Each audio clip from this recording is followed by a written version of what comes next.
I pledge allegiance to the flag of the United States of America and to the republic for which it stands, one nation, under God, indivisible, with liberty and justice for all. Thank you, Vice President McCullough. Welcome, everybody. It's great to see a packed house here at the ESC. Welcome, everybody who's joined us in person.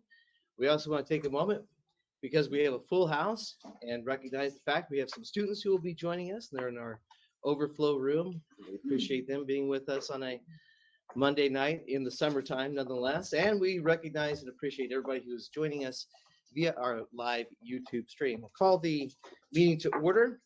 It is 7:04 p.m. The first item on the agenda is the adoption of the agenda. Board members, any changes? Yes.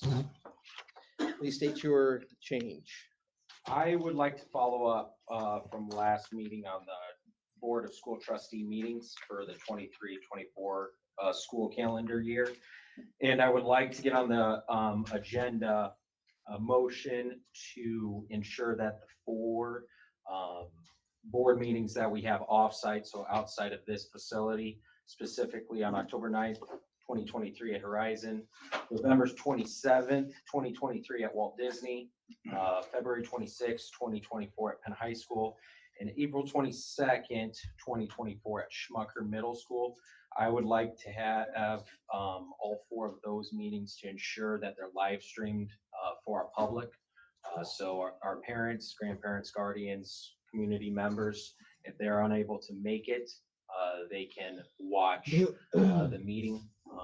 I know we potentially have to work through things such as if there's a student performance where we might not be able to stream that part, and if the board attorney could potentially look into that if this ends up being put on the agenda on that portion, but specifically the business actionable items.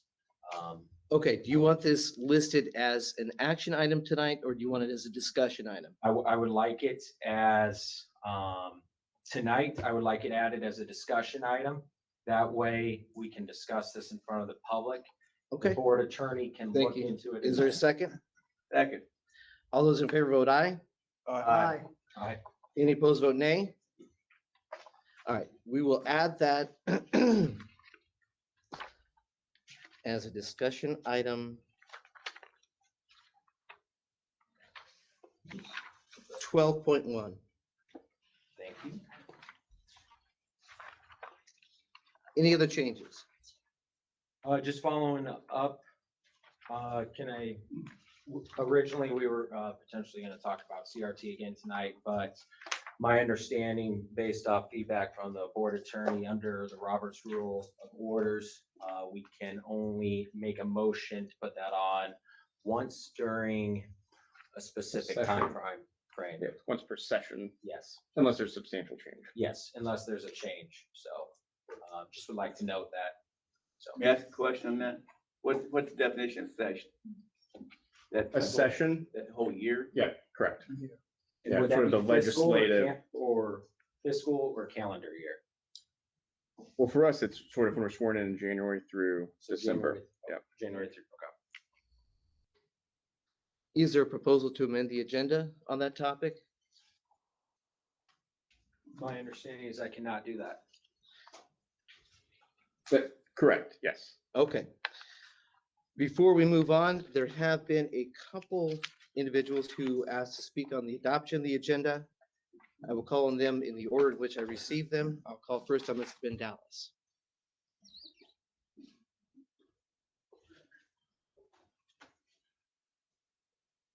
Well, good evening.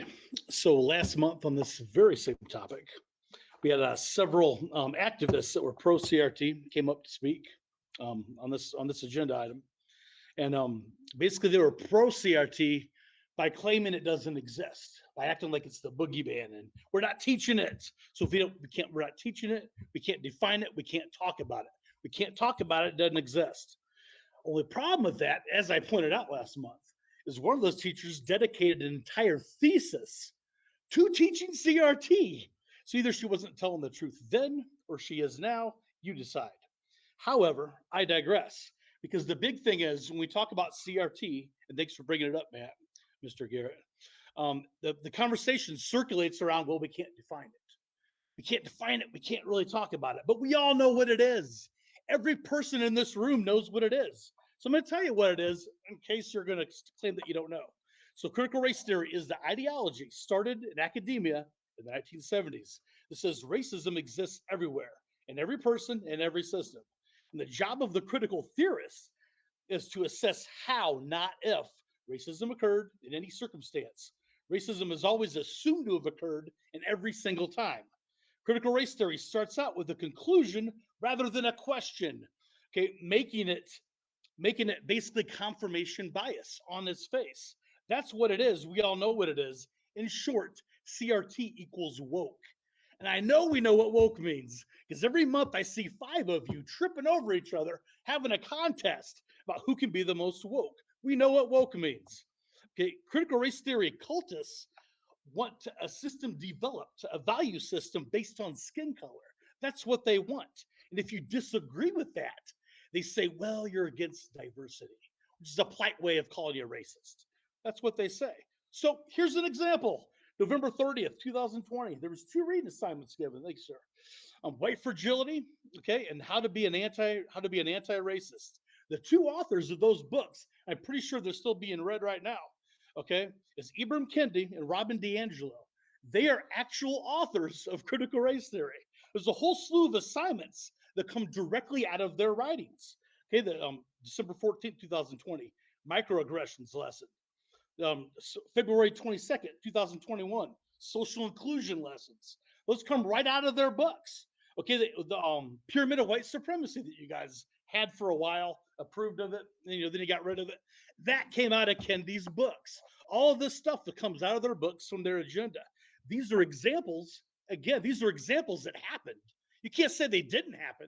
And if you do, back it up. Tell me some facts, but you know they happened. So going forward, instead of saying it doesn't exist, defend it. Have the intellectually, just be able to defend it. Thank you. Thank you, Mr. Dallas. Next up is Don Troyer.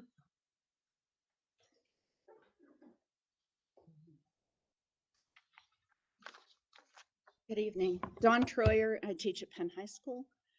I was going to skip speaking this evening because the resolution is not on the agenda, and so I was going to back down. But after the last speaker, I feel that I need to say a couple of things. One of which is those of us who spoke 2 board meetings ago, or 1 board meeting ago, I don't remember which it was, did so with a urgency for protecting our students and making certain that our curriculum moves forward without complications. And that includes all teachers. I'm frustrated that one particular teacher continues to be maligned every time a board meeting occurs. That was previously the only thing that can be pointed to is 2020 or 2021 documents and discussions and so forth. Nothing new is being brought up, and there are no specific conversations happening in regards to what's going on today. And that's frustrating because here we are again, every board meeting having this same discussion. There are so many other things these kids need, and it doesn't have to do with this particular conversation. We need to move this conversation beyond, and we need to have conversations about homeless kids, about kids who are food insecure. Those things are happening in front of my face every day that I deal with kids. And so this conversation is frustrating to me. The second thing is that we didn't get up here because we are the woke public or whatever the information is that we would like to say. It is because we had problems with the language of the resolution and the language of what was being considered in regards to the vague quality of those words. I originally was going to go through and talk about the vague language. I taught debate for a whole number of years. I look at words really carefully. I've been teaching English for 34 years. Words are what I deal with. So the words are the problem. Thank you very much for considering the thoughts, and thank you for the support. Thank you very much, Mrs. Troyer. Administration, any changes? The administration has no changes. All in favor of adopting the agenda as amended, vote aye. Aye. Any opposed, vote nay. Motion carries by a vote of 6-0. We'll move on to the approval of the minutes.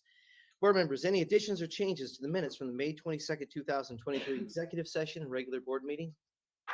Hearing none, administration. The administration has no changes. Do I have a motion to approve the minutes from the May 22nd, 2023 executive session and regular board meeting as presented?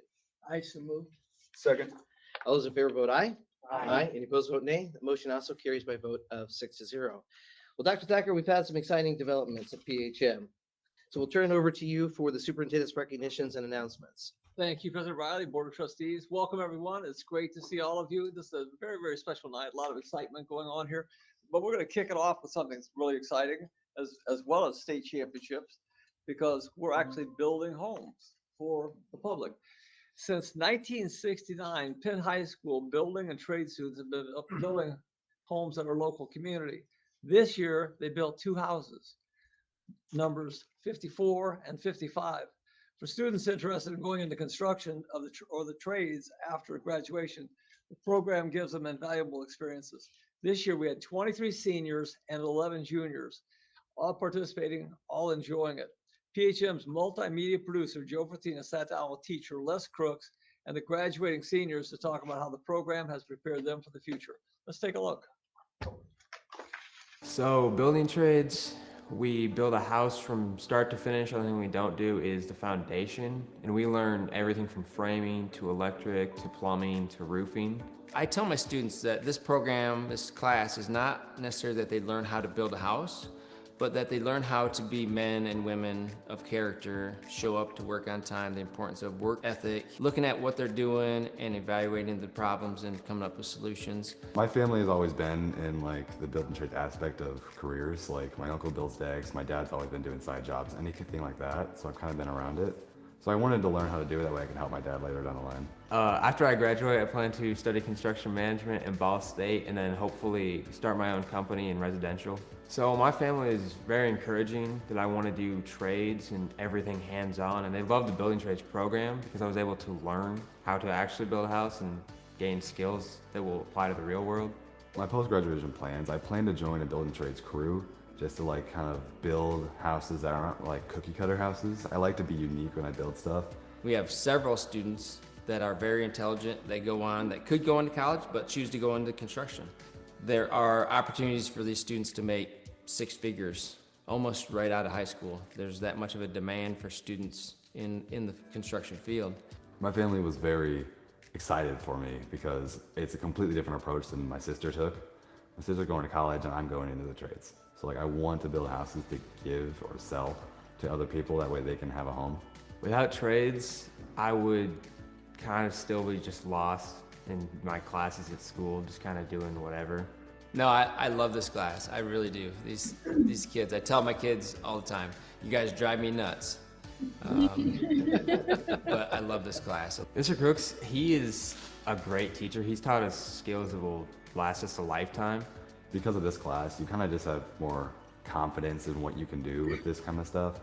And you can just really tell that you will be okay after high school because you have an idea of what you're going into. Yeah, knowing that I built 2 houses now in high school is crazy to think about because like they're gonna be here for probably generations to come. That's crazy to think about.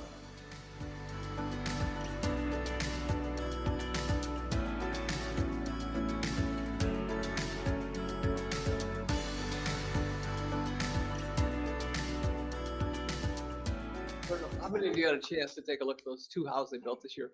They're really spectacular. And so really proud of that. And some of us had a chance to attend the banquet.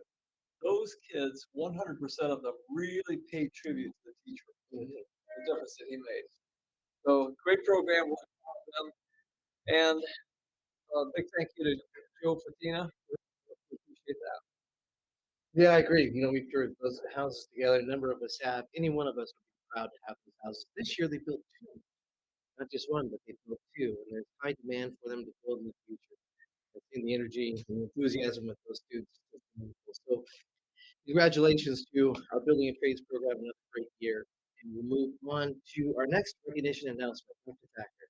Thank you, President Riley, Board of Trustees, and all of our guests.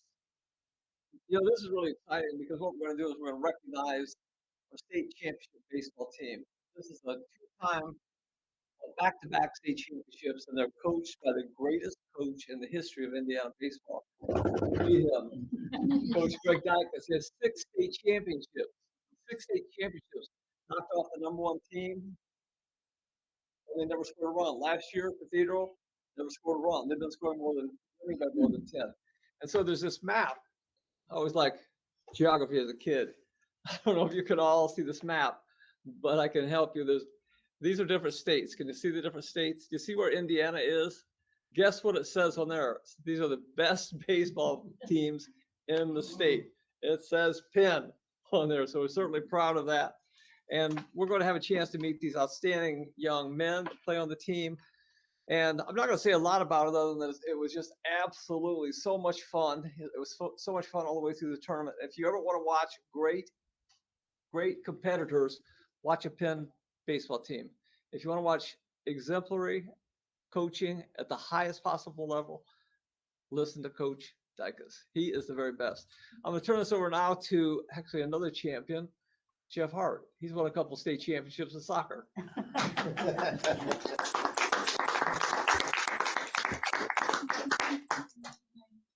Thanks, Dr. Thacker.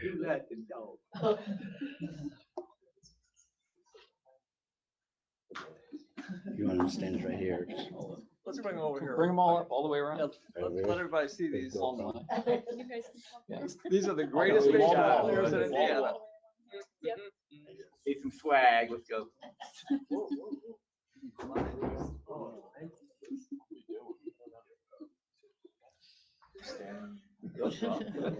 You can come around. Feel free to spread out a little bit.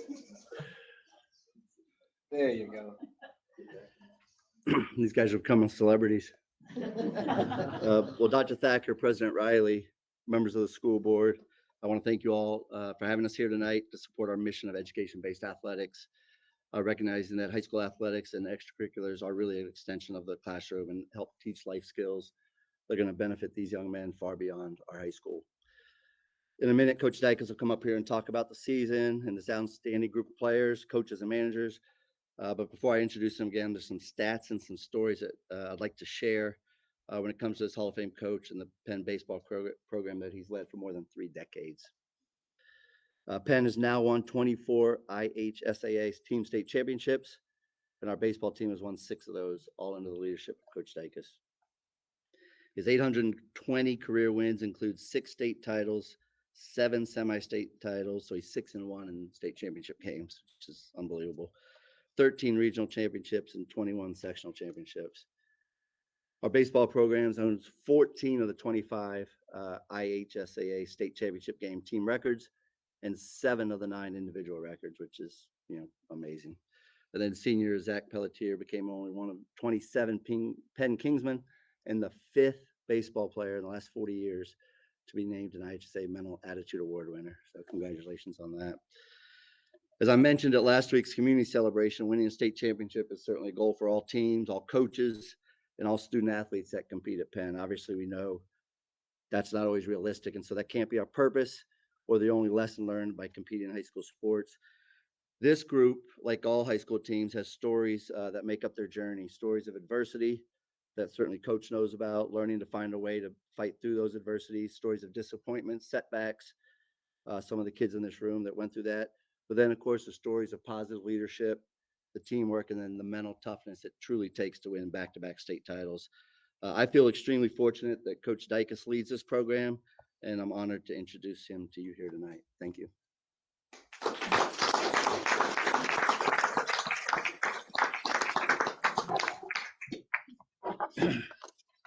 Start the clock right there. No way, baby. No way. I'll try to. I'd like to thank Dr. Thacker, Dr. Linsky, and the school board for the opportunity to speak tonight. I'm Coach Dykes. I'd like to introduce some of my coaches and players who are able to make it tonight. Coaching staff, Tommy Stanton, my varsity assistant. We have Coach Fife, Austin Fife in the back row, Coach Paul Holloway, and Coach Marcus Newling. Appreciate them taking the time to be with us here tonight. Player, it's impossible to try to get everybody here on a summer day, right? I mean, they're all playing their own travel league. But Max Sanders, senior Max Sanders, first baseman, Casey Finn, junior, infielder, shortstop, Mason Campbell, pitcher, Chris Pelletier, pitcher, Drew Thompson, catcher, Austin Isel, pitcher, third base, catcher. He did everything that he wanted. He took balls at first base, tried to do anything, get in the lineup. Zach Pelletier, senior, Cooper Hums, senior outfielder, Adam Lehman, our pitcher, catcher, Colton Hudnall, senior, second baseman, and Hunter Moret, outfielder. Just amazing group of people. There's nothing I'd like to do more than to talk about our team's accomplishments, but like I am time sensitive right here. I know you guys have an important agenda to go on, but this is pretty cool.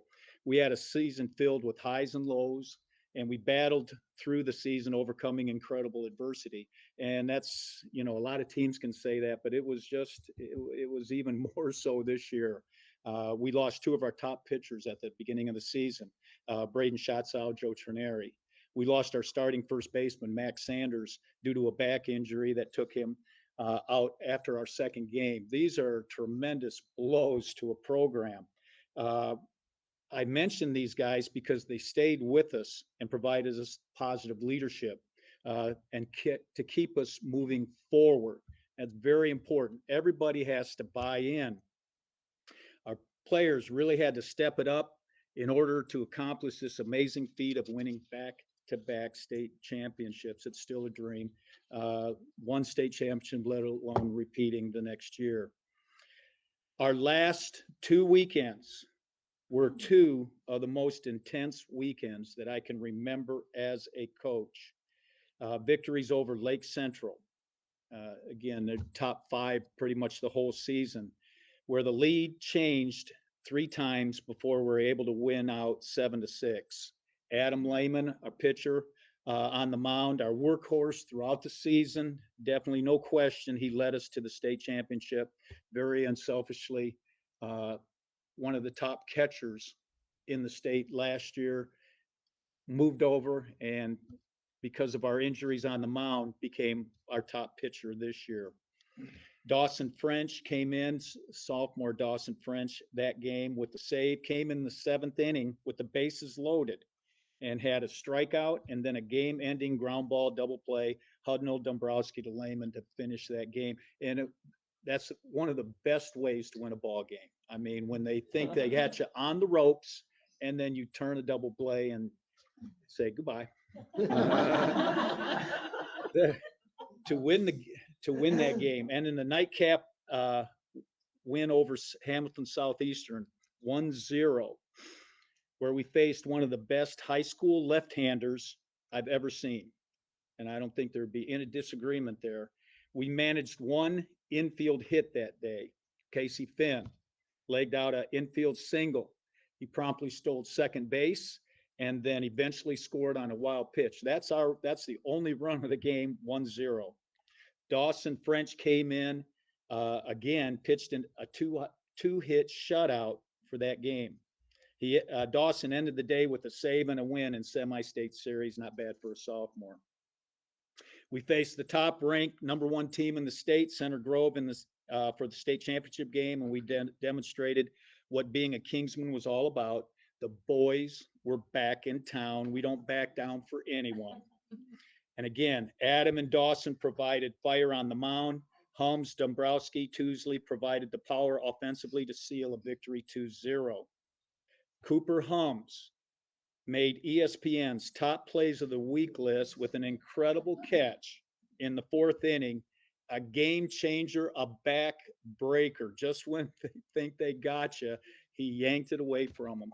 And it was just a super catch. Colton Hudnall's catch to end the game was just as impressive. I compared this at our homecoming. That ball was hit so high it was like a star, right? And then when that ball came, we teach our guys to call it when the ball, when it reaches its apex. Okay, we want to try to sound smart every once in a while. When it reaches its apex, you may, well, in that darkness, you can't tell. I mean, though it was just incredible, and if you've never experienced that, I mean, it's a tough play, and that ball went up, and when that ball re-entered the Earth's atmosphere, it was coming in hot. And Friday night, I watched the game for the first time, okay, on TV, Streamline, and I'm watching Colton kind of circling it. Adam bailed, I already mentioned that. He wanted no part of it. And Colton zeroed in on it, and when he caught it, the ball was coming down with so much force, it actually looked like it pulled his glove down. To hold on to that ball was impressive. Bases were loaded when that happened. There were 2 outs. People were running. The game would have been tied at the very least. So that was great. Everybody jam piled, and that's what it's all about right there. A very deserving Zach Pelletier received the Mental Attitude Award after the game to make the Kingsmen back-to-back recipients of that award as well. Last year was Ben Gregory. The outpouring support by the community was amazing. On my ride home from Indy on Sunday, Sally and I literally answered texts and emails of congratulations all the way home. It was just amazing. We had the North-South All-Star this past weekend, game this weekend. Adam Lehman was a participant as a pitcher. I was hoping he'd get in some time as a catcher, but that didn't happen. But one of the coaches, again, a very good friend of mine, one of the top coaches in the state, Dave Pishker from Andrean, had 8 state championships himself. He likes to go around the state every summer, and he'll pick out somebody. And he's been to Penn before, and he says, I'm coming to Penn again. We're going to talk how you put those zeros up. And he's referring to all the shutouts. And I said, my man is Tommy Stanton right there. He did an amazing job with the pitching staff, and I just can't say enough. And I said, I'll make sure Tommy's there with us, and we'll have a little competition on the golf course as well, Penn versus Andrean. That's been going on for some time. I want to express again my gratitude to all my coaches and players, to the administration, Dr. Thacker, Dr. Linsky, Dr. Gallagher, Mr. Hart, Mrs. Williams, Ms. Doan, along with Mrs. Dunderman and Ms. Nania, for all their support throughout the season. Without you, none of this is possible. Thanks again.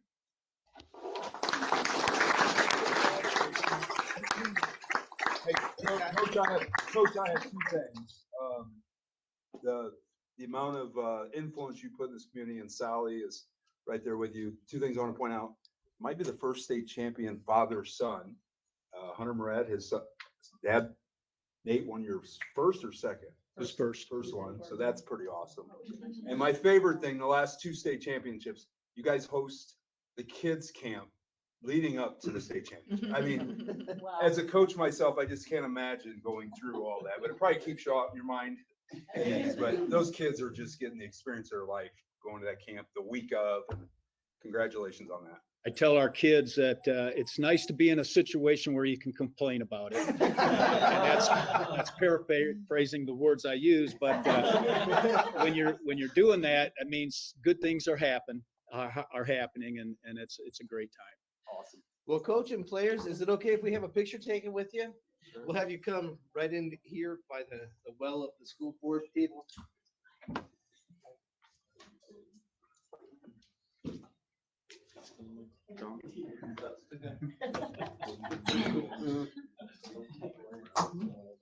Excuse me, just a second. That's for all of you.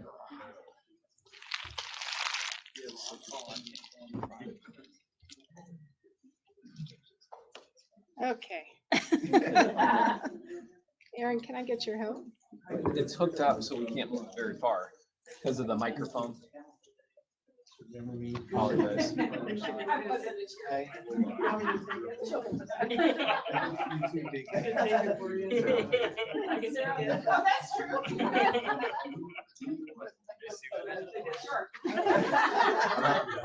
I'm not gonna put my talents to use. Blair.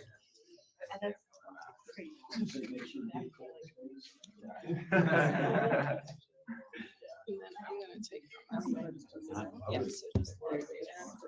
No, you don't have to just look at it like that. But it's set on auto, so it should focus, but you might wanna zoom. Do you know how to zoom? I think if I zoom. All right, we're gonna try this. Here we go. I'm gonna take some backups. Yeah. I'll zoom in. How do you get? I'll just take a medal. You guys are so handsome, I can't get focused. Yeah,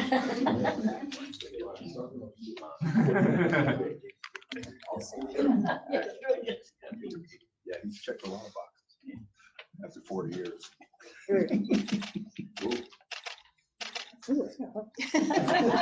Okay, I'm gonna take a couple on myself. I'm gonna go a little too, you guys can look So he this has way. two, right? Nope, I think I'm, He has two. I'll lean this way. Alright. So that's.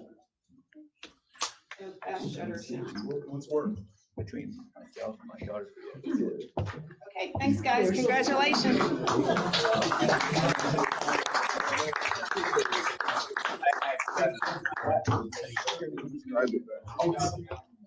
Good job, guys.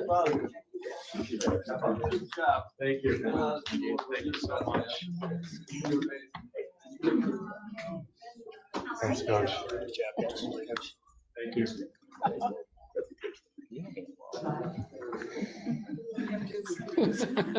Picture you. Well, congratulations again to Coach Dykes and the baseball players. What an amazing journey they had to the state championship, and we're so proud of them. So we'll move on to our consent agenda. Dr. Thacker. The administration recommends approval of the 32 items appearing on the consent agenda. Appearing on the personnel report of the classified staff with 3 retirements: Jan D. Simone, educational assistant at North Point, who retired June 1st after 20 years of service; Jackie Penny, ENL aide at LC Rogers, who retired June 1st after 8 years of service; and Sherry Tavares, teacher aide at Meadows Edge, who retired June 2nd after 22 years of service. On behalf of the board and administration, wish each one of these colleagues the very best in their upcoming retirements. Thank you, Dr. Thacker. Board members, any questions or comments? Hearing none, do I have a motion to approve the June 26, 2023 consent agenda as presented by Dr. Thacker? I so move. All those in favor vote aye. Aye. Any opposed, vote nay.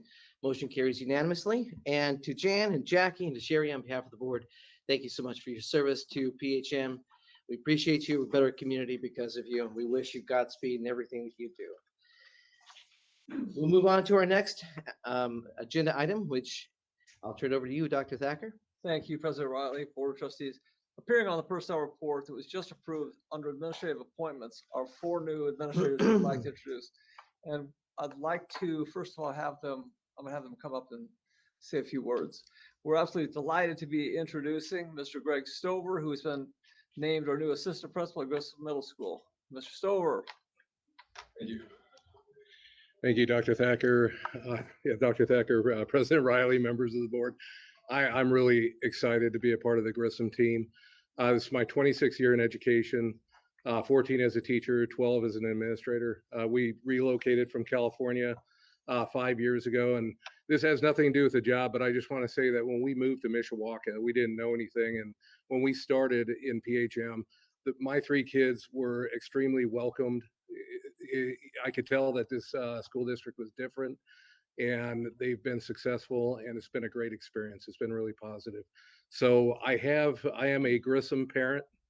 I am a LC Rogers parent, and my daughter is coming to Penn High School next year. So I'm overjoyed to be a part of your district. Thank you so much. Thank you.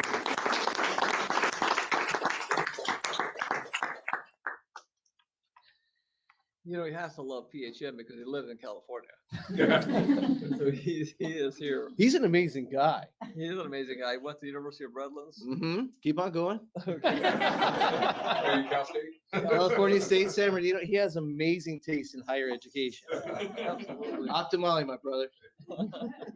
And culture shock, I'm sure. So I didn't share all that initially because I want to steal his speech. Okay, and then we're really absolutely delighted to bring another terrific educator to us. An assistant principal at Schmucker Middle School, Mr. Matthew Garber. Mr. Garber, please say a few words. I wrote a few down to keep me on track. I can get a little long-winded at times, so we'll keep things moving. Dr. Thacker, President Riley, members of the school board, good evening. I want to start by thanking you all for this opportunity to join the Penn-Harris-Madison family. It is an honor to be recognized tonight, and I'm eager to start work serving our students, staff, and community at Schmucker as a Spartan. For the past 3 years, I served Elkhart Community Schools as an assistant principal and dean. Last year as an assistant principal at Mary Beck, and before that as an assistant principal and dean at Hawthorne. Previous to my time at Elkhart Community Schools, I served Fairfield Community Schools as a school counselor at New Paris Elementary. My wife Katie and I have been married for 17 years. All three of our kids are PHM kids. They went to Bittersweet and Schmucker, and then our oldest, Charlie, will be a freshman at Penn High School starting in the fall. I want to thank you again for welcoming me into the Penn-Harris-Madison family. This is the school community that my family calls home, and I'm eager and excited to serve alongside the Schmucker staff starting this fall. Thank you. Thank you.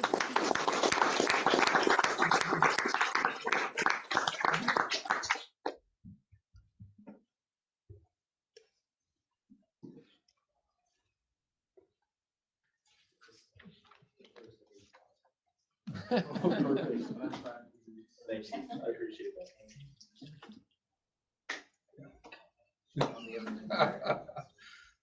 Having Get a picture you got. One of the things we try to do, you brand new here, we try to get your first holiday card with President Riley on it. Perfect. You want us on the inside? Inside.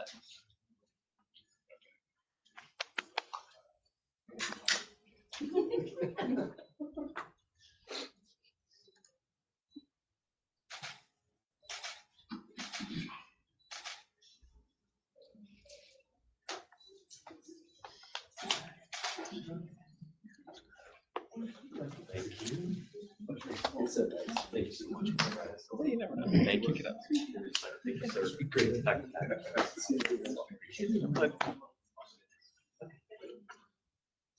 Sean.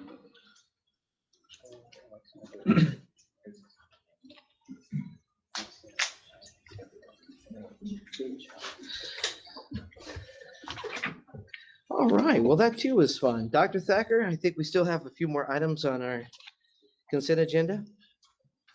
I would like to mention that we have two more administrative appointments, and they were not able to be here tonight. District level administrator for exceptional education, Mrs. Jody Evelyn, and she's just going to be terrific for us. Assistant transportation director, Mrs. Amy Ashenbrunner, and she'll be terrific also. So we hope to bring them in July. We thank and welcome Jody and Amy and look forward to working with them as they begin their new job. So we'll move on to our next item, which is instruction action item. Dr. Thacker. Thank you, President Riley, Board of Trustees. This is the second reading and approval of revisions to the parent/student handbooks for the 2023-2024 school year.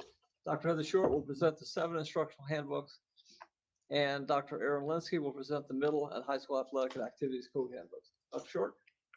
Thank you, Dr. Thacker. Good evening, President Riley and members of the board. I am happy to present this evening with Dr. Linsky, asking for your approval. Since it was presented at the last meeting, we have not had additional questions submitted.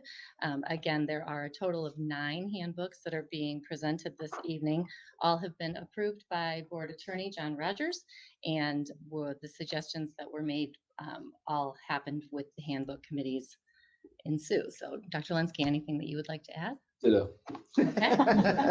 So without further ado, we are here asking for your consent this evening. Thank you, Dr. Short. Board members, any questions or comments?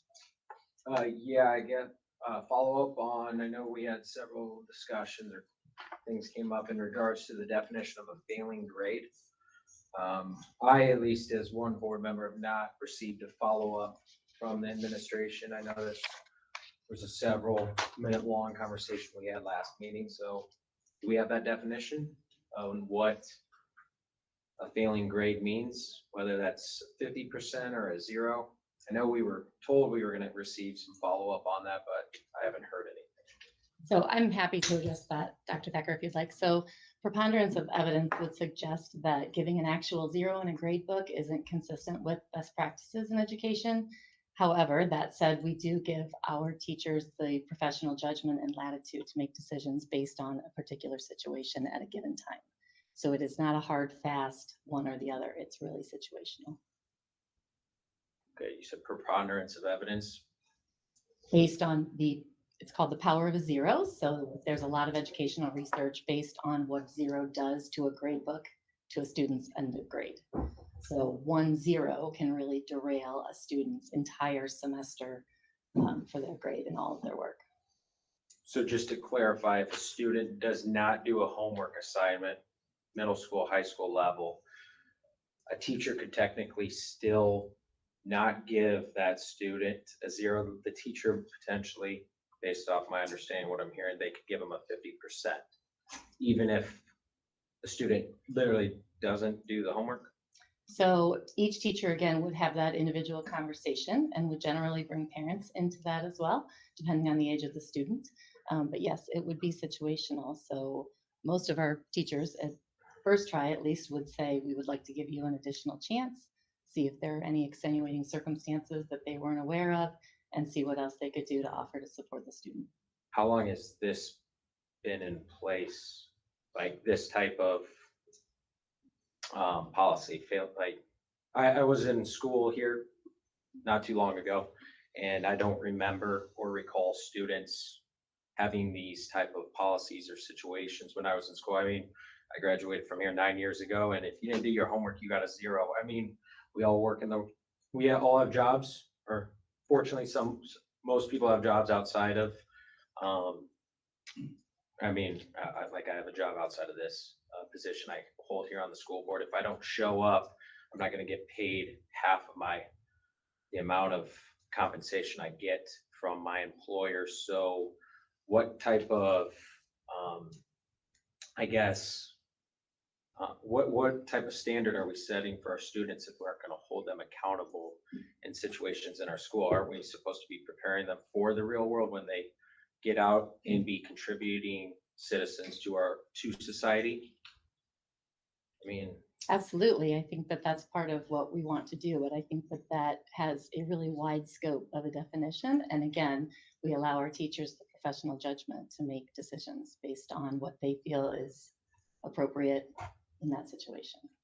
okay, so just one last follow-up. How long has this, I guess, been in place, or has this been recent over the past 3 to 4 years that this type of policy has came down the pipeline in our schools?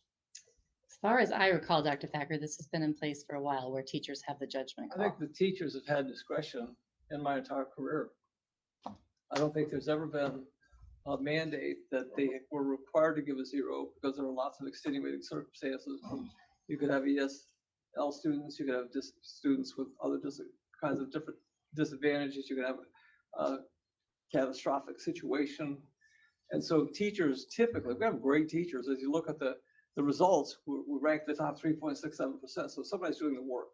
And the students earn $15 million in scholarship money. So somebody's doing the work. So what we're talking about is an exception. When a student doesn't fit into a traditional program, it's not uncommon for them to be given different assignments. We have alternative placement, such as Penway, and we have other different opportunities for them. We put students on IEPs, formal and informal. We have counselors who are involved. Our teachers are outstanding, and we'd be glad to revisit the practices with our faculty and see if they would like to make some recommendations for us that would be different from them using their discretion. We also know that the teachers have the power to give the grade. The Supreme Court has given them that power. We don't have the right to alter it if it's the teacher's decision. I'd like to make, just to add to that, I don't think anyone who's getting $11 million worth of scholarship money is gonna be worrying about a zero for one thing. I don't think that that's what we're talking about here. What we're talking about, what I think he's talking about, is a consistency. And if one teacher is giving a student a 50% for nothing, for no effort, no work, and another teacher gives them the zero, doesn't that open up all kinds of situations where parents can say, well, hey, I'm going to put my kid in this teacher's class because he can, slough off half the time and still get 50% and only have to work half the time to pass the class. Because that's exactly what's happening when you get 50% instead of a zero. If the kid doesn't turn in an assignment, at least if that's 50% worth of work, give him the 50%. These are great points, Mr. Garrett. I do know that as we look at the graduation rate, when I started here, it was 79%. I do know now that we have 98%. I think that's because we have higher expectations for success than we've ever had in the history of Penn-Harris-Madison School Corporation. I think the teachers are working around the clock to ensure success for students. When we talk about the triangle of success, it's not just reporting information to a parent. It's really being a partner and ensuring that those kids are successful. And so while we're not exception driven, we know that there could be a situation, what you're talking about. Does it seem unfair? That's teacher discretion. And we are trying to make sure that all of the kids are an opportunity to self-actualize. We want them to be able to make great choices for college and career once they graduate from Penn High School. And the majority of the kids are going into college tracks. We have a lot of kids who are taking other opportunities. We have a number of military students enrolled. We have building trades. We have so many different opportunities for them.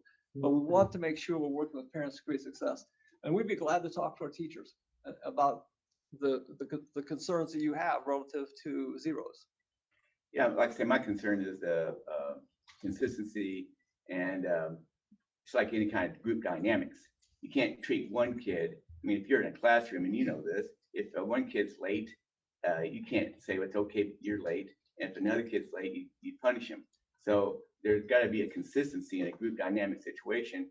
And believe me, schools are group dynamics. And students know who the teachers are that would give 50% and those who give the zero. So I don't know, I just find that's a real problem. Yeah, I mean, I was just gonna add, we also have outstanding professional learning communities, and our teachers work in teams, and they have constant discussions about what proficiency looks like and what level they should be achieving. So I think that, that goes to the professionals that our teachers are, and Well, as that's great, teams, but that's they not hold what we're each other. talking about here. We're talking about a zero for doing nothing. That's the only way you get a zero. Well, the kid does nothing, no effort, no nothing, no anything. Let's I gave him 50%. Let's focus on what Dr. Thacker said in response to Mr. Chaffee. He said he'll talk with the teachers and report back to the board, right? We're going to throw it next year. When you have that conversation, I come from a different perspective with respect. I do have respect for what Mr. Chaffee and Garrett are saying, but I think we also need to realize that the law gives teachers the absolute deference when it comes to awarding grades, and I think wisely so, because we sit here, we're talking about the awarding of grades in the abstract. We're not talking about individual children. We're talking about an abstraction.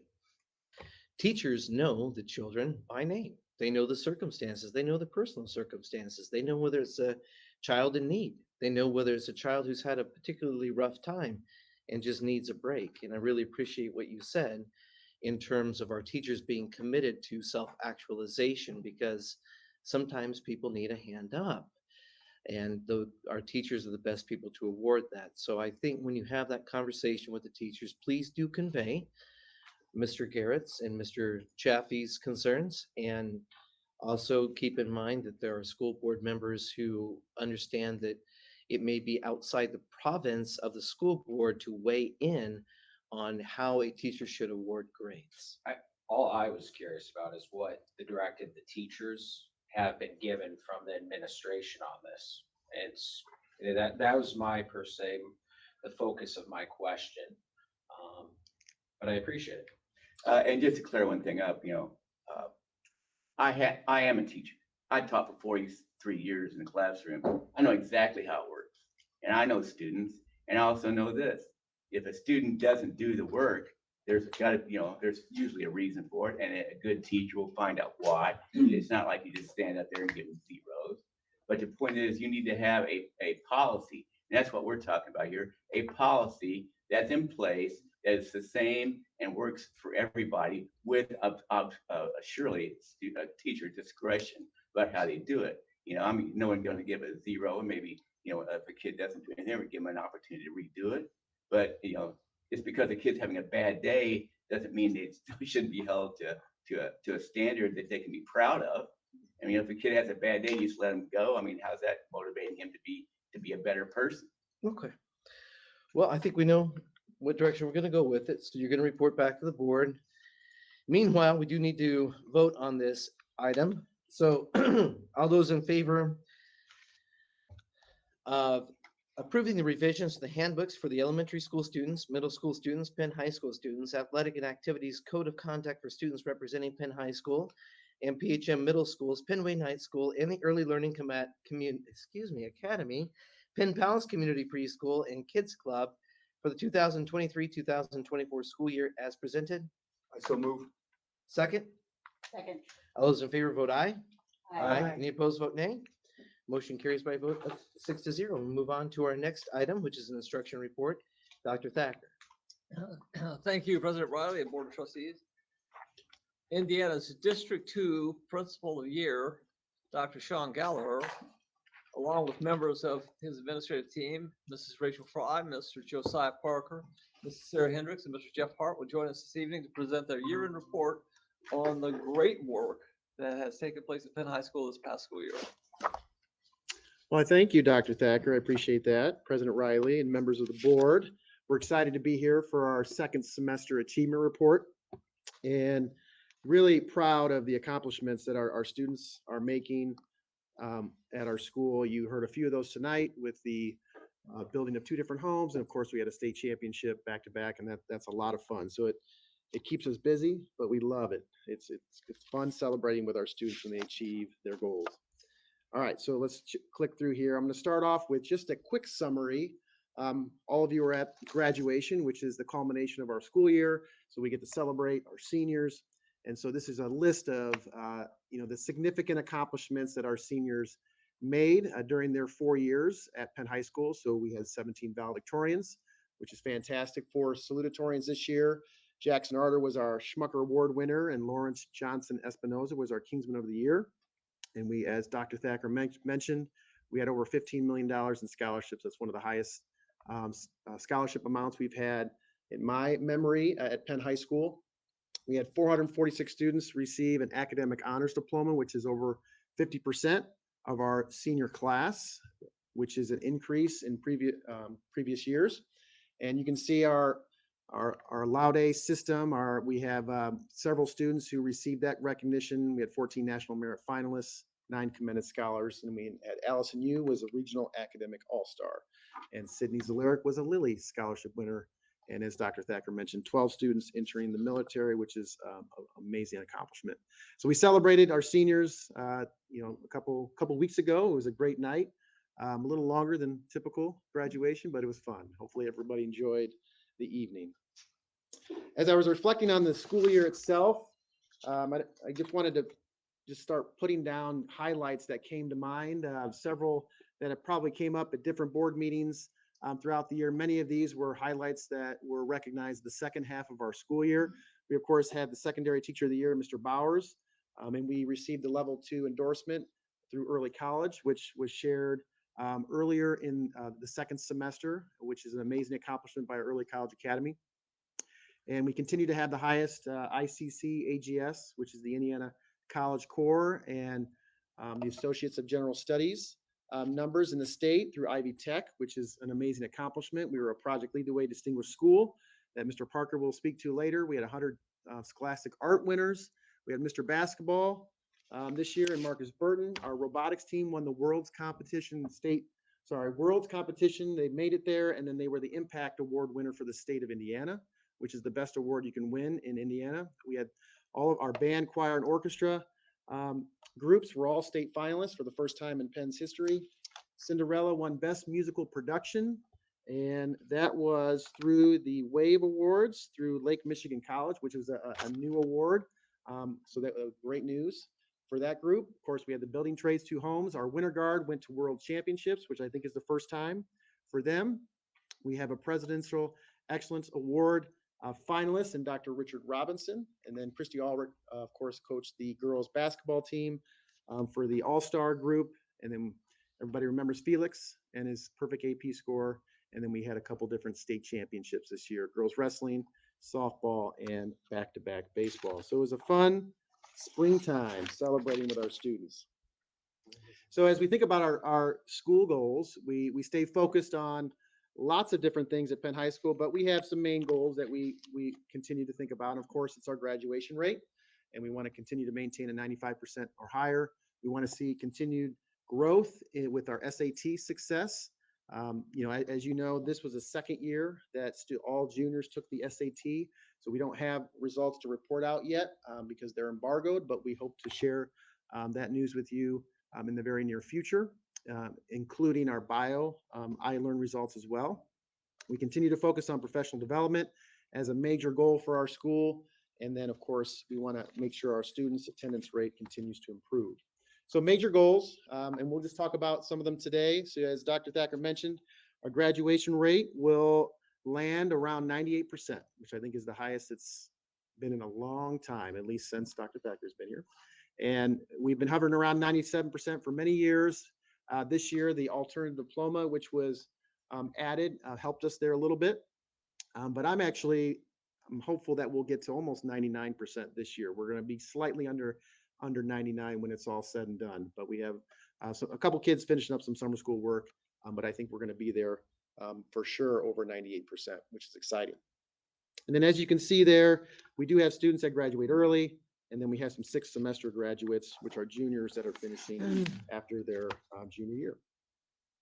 So as we think about college and career readiness, which is the most important part of what we do at Penn High School, this is just a metric, as many of you understand, that kind of keeps track of the number of our seniors who have either earned dual credit at some point during their 4 years, have earned a score of 3 or higher on an AP exam at some point, and new this year, which we have some results to share, they've earned an industry certification.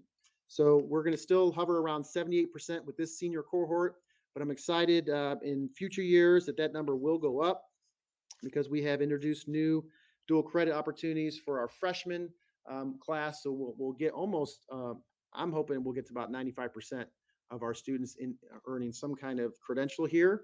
But we also have students now taking certification tests, industry certification tests. So this year we had 157 students pass one of the many industry certifications that you can take. And there were 46 freshmen, 26 sophomores, 44 juniors, and 43 seniors. So a lot of those seniors, some of them might have also taken a dual credit course, so there might be some crossover there. But we're getting more kids to take those certification tests, which is exciting because those are pathway requirements, and then they're industry certified, which are applicable to whatever career they might be interested in. So our college and career readiness rate is also on our GPS dashboard as well. The state tracks that, so you can see that online as well. And then, of course, we talk about early college quite often because they do great work there. And this is just a summary. You can see the trend upward in terms of the number of students who are graduating with their associate's degree or the ICC. So you can see they're at the bottom in 2023. We had our highest number, 119 total graduates that had one of the 3 distinctions up there, either an AGS, ICC, or 15 plus credits.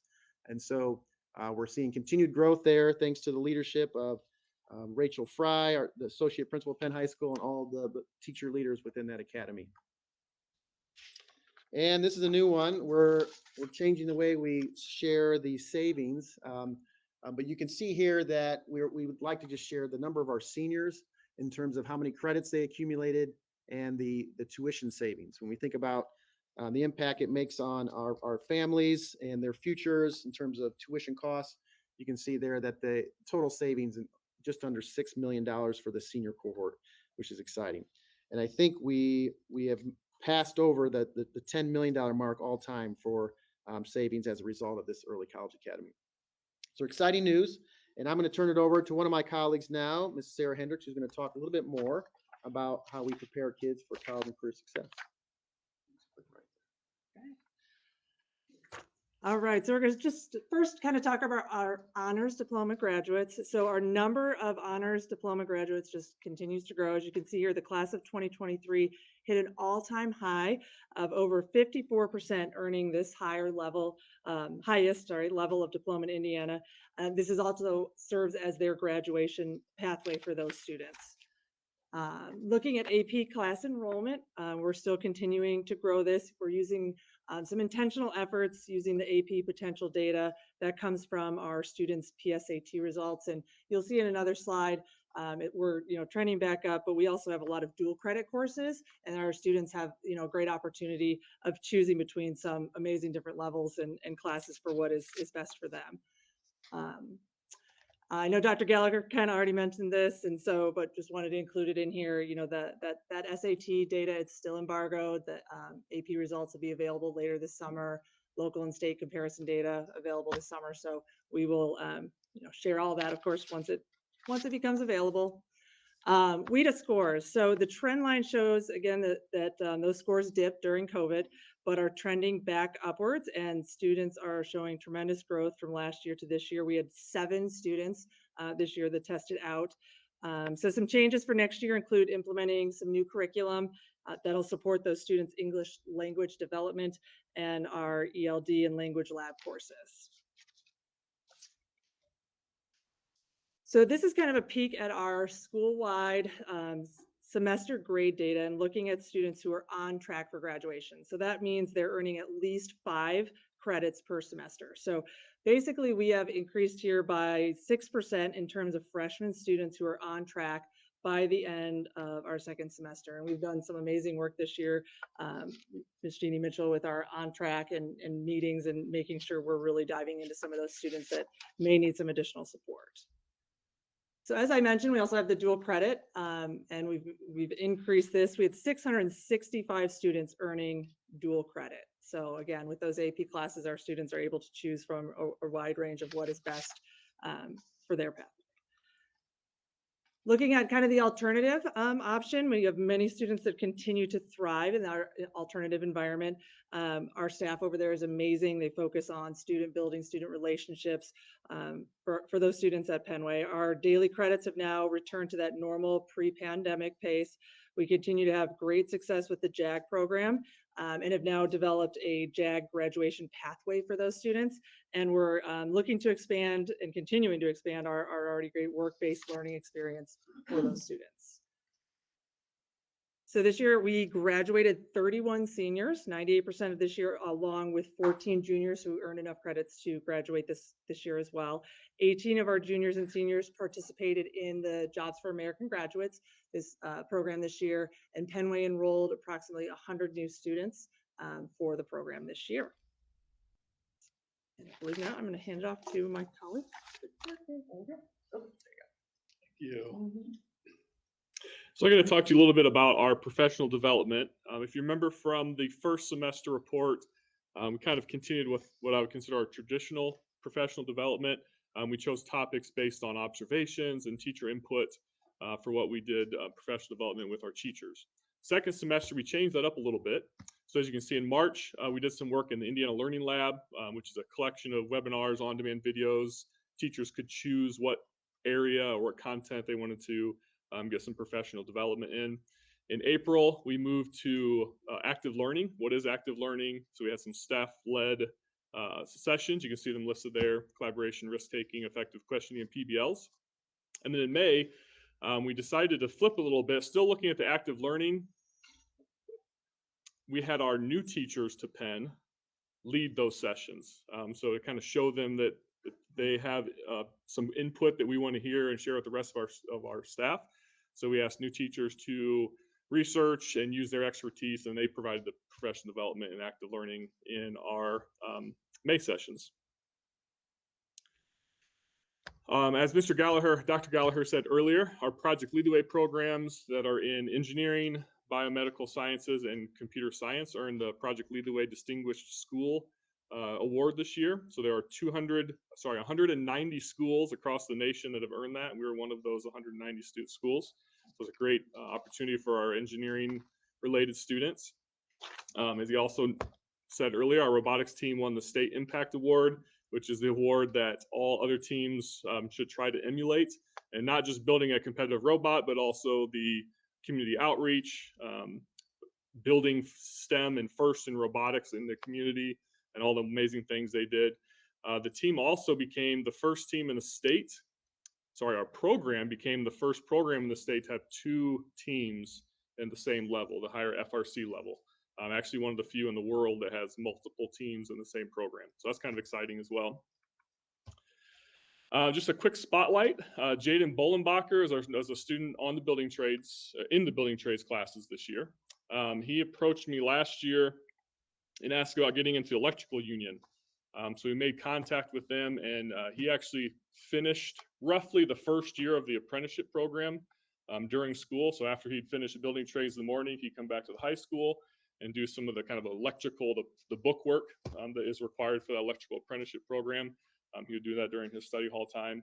So he finished that up this year, and he will get automatic admittance into the electrical union when they're ready to start the next round of classes. So that's really exciting for Jaden.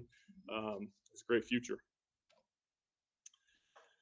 Some other awards that we won academics we had 4 academic Super Bowl teams that qualified for state: our social studies, math, fine arts, and interdisciplinary.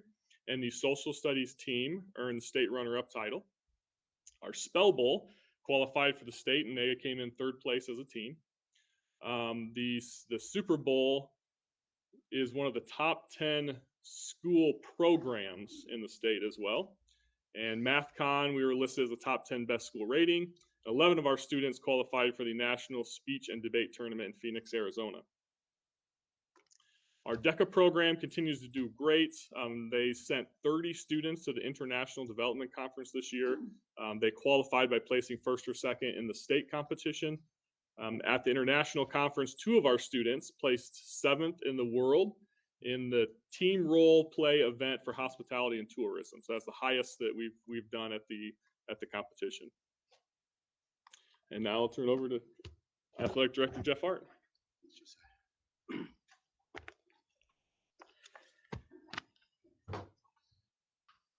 All right, spring athletes continue to shine in the classroom. We talk about being student athletes, and the proof is always in how they end up doing academically. And 3.60 was our average grade point average for our student athletes this spring.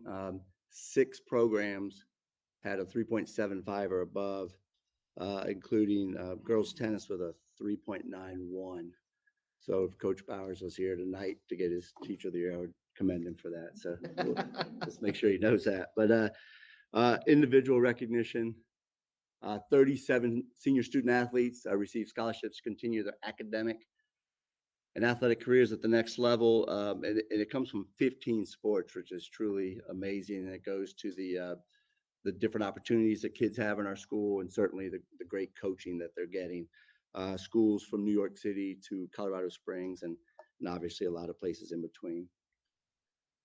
Spring tournament success, our girls and boys track and field teams each had 6 state qualifiers, and each had 2 athletes that finished in the top 5 in the state. Mary Eubank, a junior, placed 5th in the 3200. Julia Economo, who's committed to Purdue and will be going there here in a little over a month, placed 5th in the 800. And then on the boys' side, Kellen Watson, as a sophomore, placed 4th in the 100.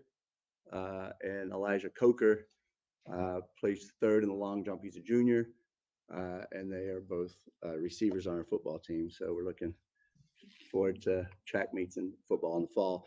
Unified track and field, 4th place at state. They are the only Penn team that did not win a sectional this year, but they finished, they were runners up in the sectional. They qualified for regionals, made the state.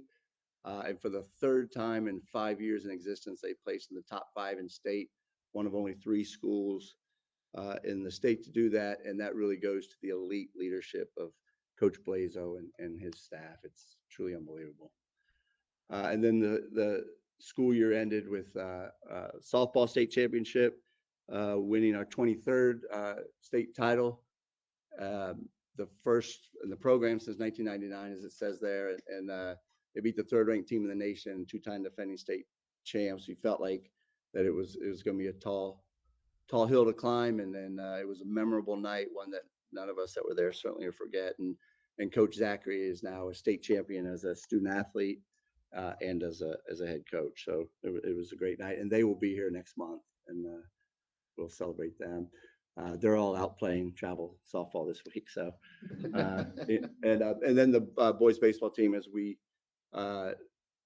introduced them earlier and honored them, back-to-back state championships, just unbelievable effort again against the top-ranked team in the state, and just played outstanding down the end of the season. And so very exciting end of the year, and I truly appreciate the support that we got throughout. Thank you for that kind introduction, Mr. Hart.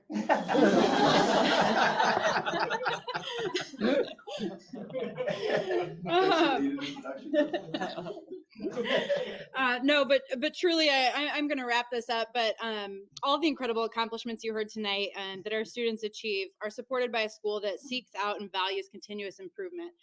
So I mentioned to you guys in February that this was 5 years went very quickly, but it was an accreditation year for us. So Cognia's process ensures that building leaders embrace a growth mindset.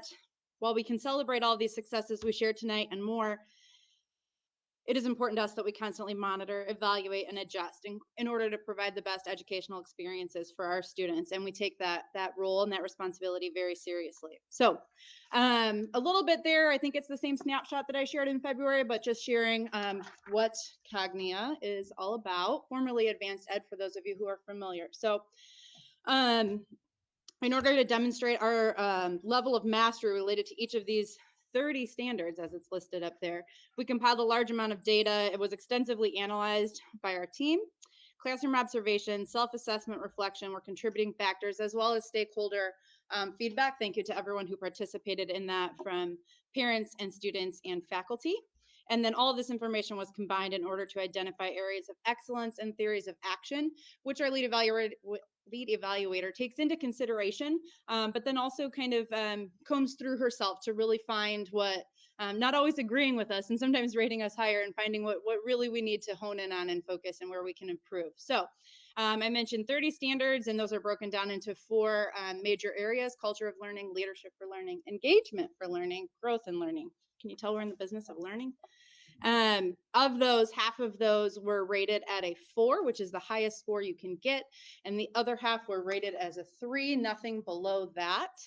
And so then our IEQ score, which is kind of like our overall culminating score, was a 363. And as it mentions up there, they described that to us that the max score is 400. Anything above 300 indicates that we have met Cognia's expectations for accreditation. And we will have noteworthy practices and areas for growth. So let me take a moment to share those. So the noteworthy practices that were identified were first, just that we are committed to continuous improvement. And I could have told them that, but we had a lot of ways that we showed them that. And so I was happy to see that come through in all of those different levels of data, both quantitative and qualitative. Just that we are committed to all of our stakeholders and to serving them to the best of our abilities, but ultimately that learners come first in every decision that we make. And then the second one is our distributed leadership model. So just providing a lot of opportunities for professionals in our building and supporting them, and as such, having a collaborative environment through which we make small and large decisions. A little less formal, but insights that our lead evaluator pulled out after going through everything. This is just a few of those. She said the PHS climate and culture are clearly among its greatest assets. Students commented positively about how teachers helped them. Students feel that they are safe and cared for when they're at school. Relationships are valued. Students acknowledge this as a critical strength. And the layers of talent and the cultivation of leadership skills systemically are an area of excellence for the school. So all very humbling, but something that we're happy that it shined through. So despite our many celebrations and high student achievement that you heard of tonight, we are constantly seeking opportunities for growth, and really having that outside eye come in and evaluate us based on standards is really important feedback that, although it's a lot of work, we look forward to every 5 years. And that's changing a little bit. So it's going to help us with area for growth number 1. While we do collect feedback from our stakeholders, it was somewhat inconsistent. We always did it on our accreditation year. And then sometimes when we felt a need, we would collect that data in between. But I can admit that it was not annually. And so that will be something that we are starting. We've begun work on developing those so that we can compare longitudinal data. And Cognia new model is not 5 years. So they're checking in with schools every 2 years, a little less formally on those in between years. But I think that'll be helpful for keeping us on track and keeping that conversation and momentum moving forward. The second one, and you actually heard Josiah talk a little bit about this. We've already hit the ground running with this as well. So active learning, just evaluating and monitoring how we are increasing levels of student engagement, making sure that we are continuing to shift away from a teacher-led classroom and towards a student-centered classroom. It's not something new. It's something that we are always working towards. And so this is just another opportunity for us to continue to focus on that. And then the third one really is formalizing processes.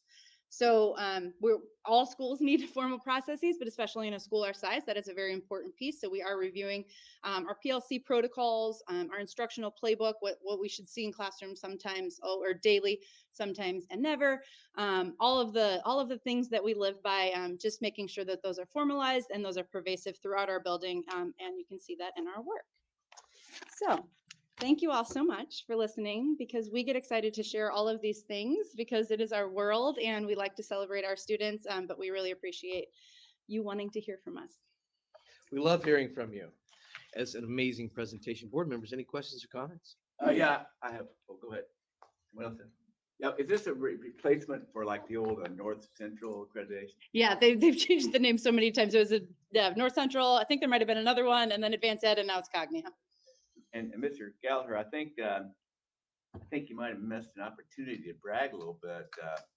You know, we had $11 million in scholarship money from our seniors, and I think you also said we saved about 5.6 million in our early college. Yes. Could we include that and make it like 16,600,000? Really? Well, it's actually 15 million. That we have.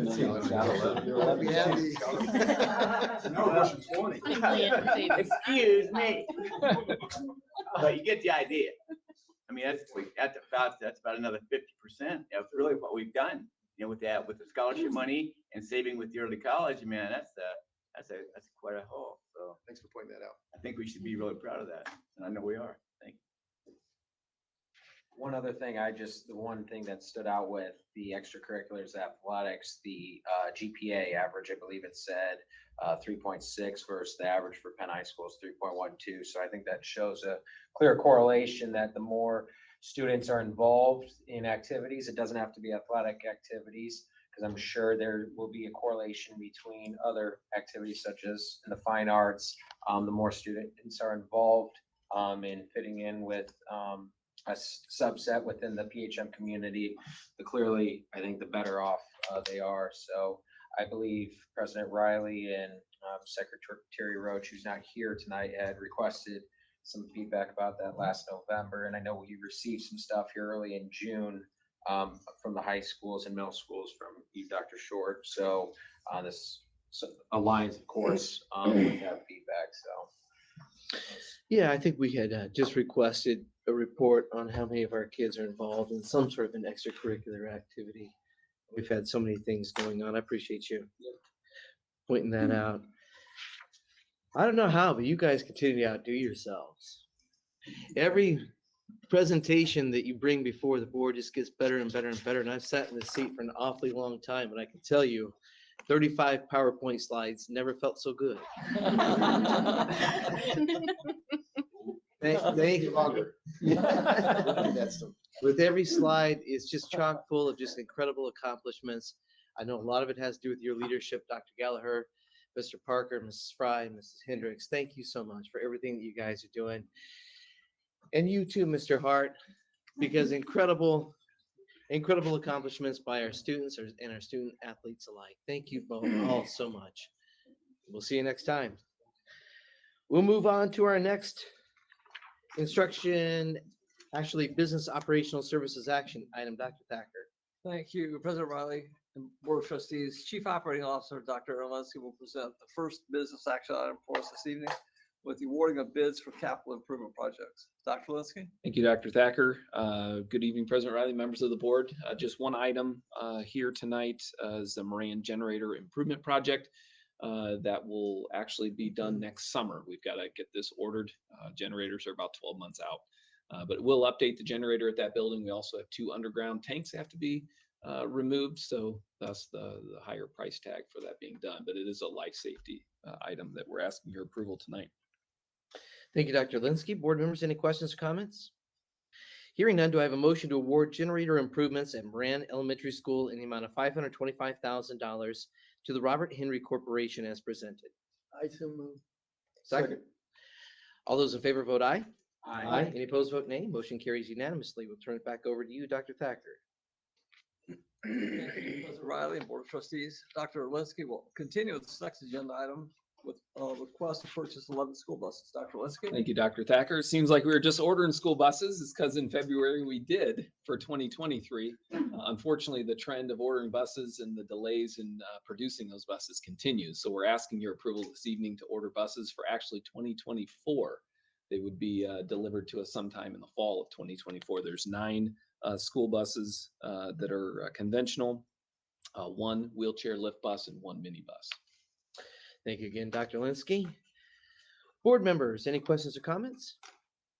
Hearing none, do I have a motion to approve the administration's request to purchase 9 conventional 66-passenger buses at an individual cost of $151,756 and 1 66-passenger wheelchair lift bus for $160,526 and 1 14-passenger special purpose minibus for $105,779 to Curlin Bus Sales and Leasing for a total cost of $1,632,109 as presented.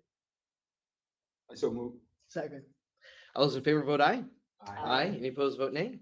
That motion also carries unanimously. Thank you, Dr. Linsky. And we'll move on to our next action business item, which is second reading and adoption of revisions to board bylaws and policies. Dr. Thacker. Thank you, President Riley and Board of Trustees. This evening, we bring to the board 1 revised bylaw, 6 revised policies, and 1 policy deletion to consider for action. These 8 bylaws and policies were first presented to the board at the May 22nd board meeting for discussion and review by Board Attorney, Mr. Jeff Johnson. Board Attorney, Mr. John Rogers, will present the 8 bylaws and policies to the board for adoption tonight. Mr. Rogers? All right, thank you, Dr. Thacker, President Riley, members of the school board. As Dr. Thacker indicated, there are proposed revisions to 6 policies, 1 bylaw, and deletion of 1 policy scheduled for a second reading this evening. These policies had their first reading at our May 22nd meeting. The administration has not received any questions since the first reading, to my knowledge. So I'd be happy to answer any questions anybody has about these revisions. Board members, any questions or comments? I got a question for the administration. In this high ability policy, it says you need to put together a variety of people to develop. So who are you considering to be the variety of people? I'm happy to You answer wanna talk that. about your group? Sure. So, Mr. Beeler, we have a group, a collaborative group that has been put together by our high ability coordinator, Mrs. Cassie Scarcella. And that board includes, let's see, I believe it has 3 administrators on it. I think there are a handful of teachers, 4 or 5 teachers, and there are also a handful of parents that represent all different levels of the school corporation. And they meet several times a year to review where we are.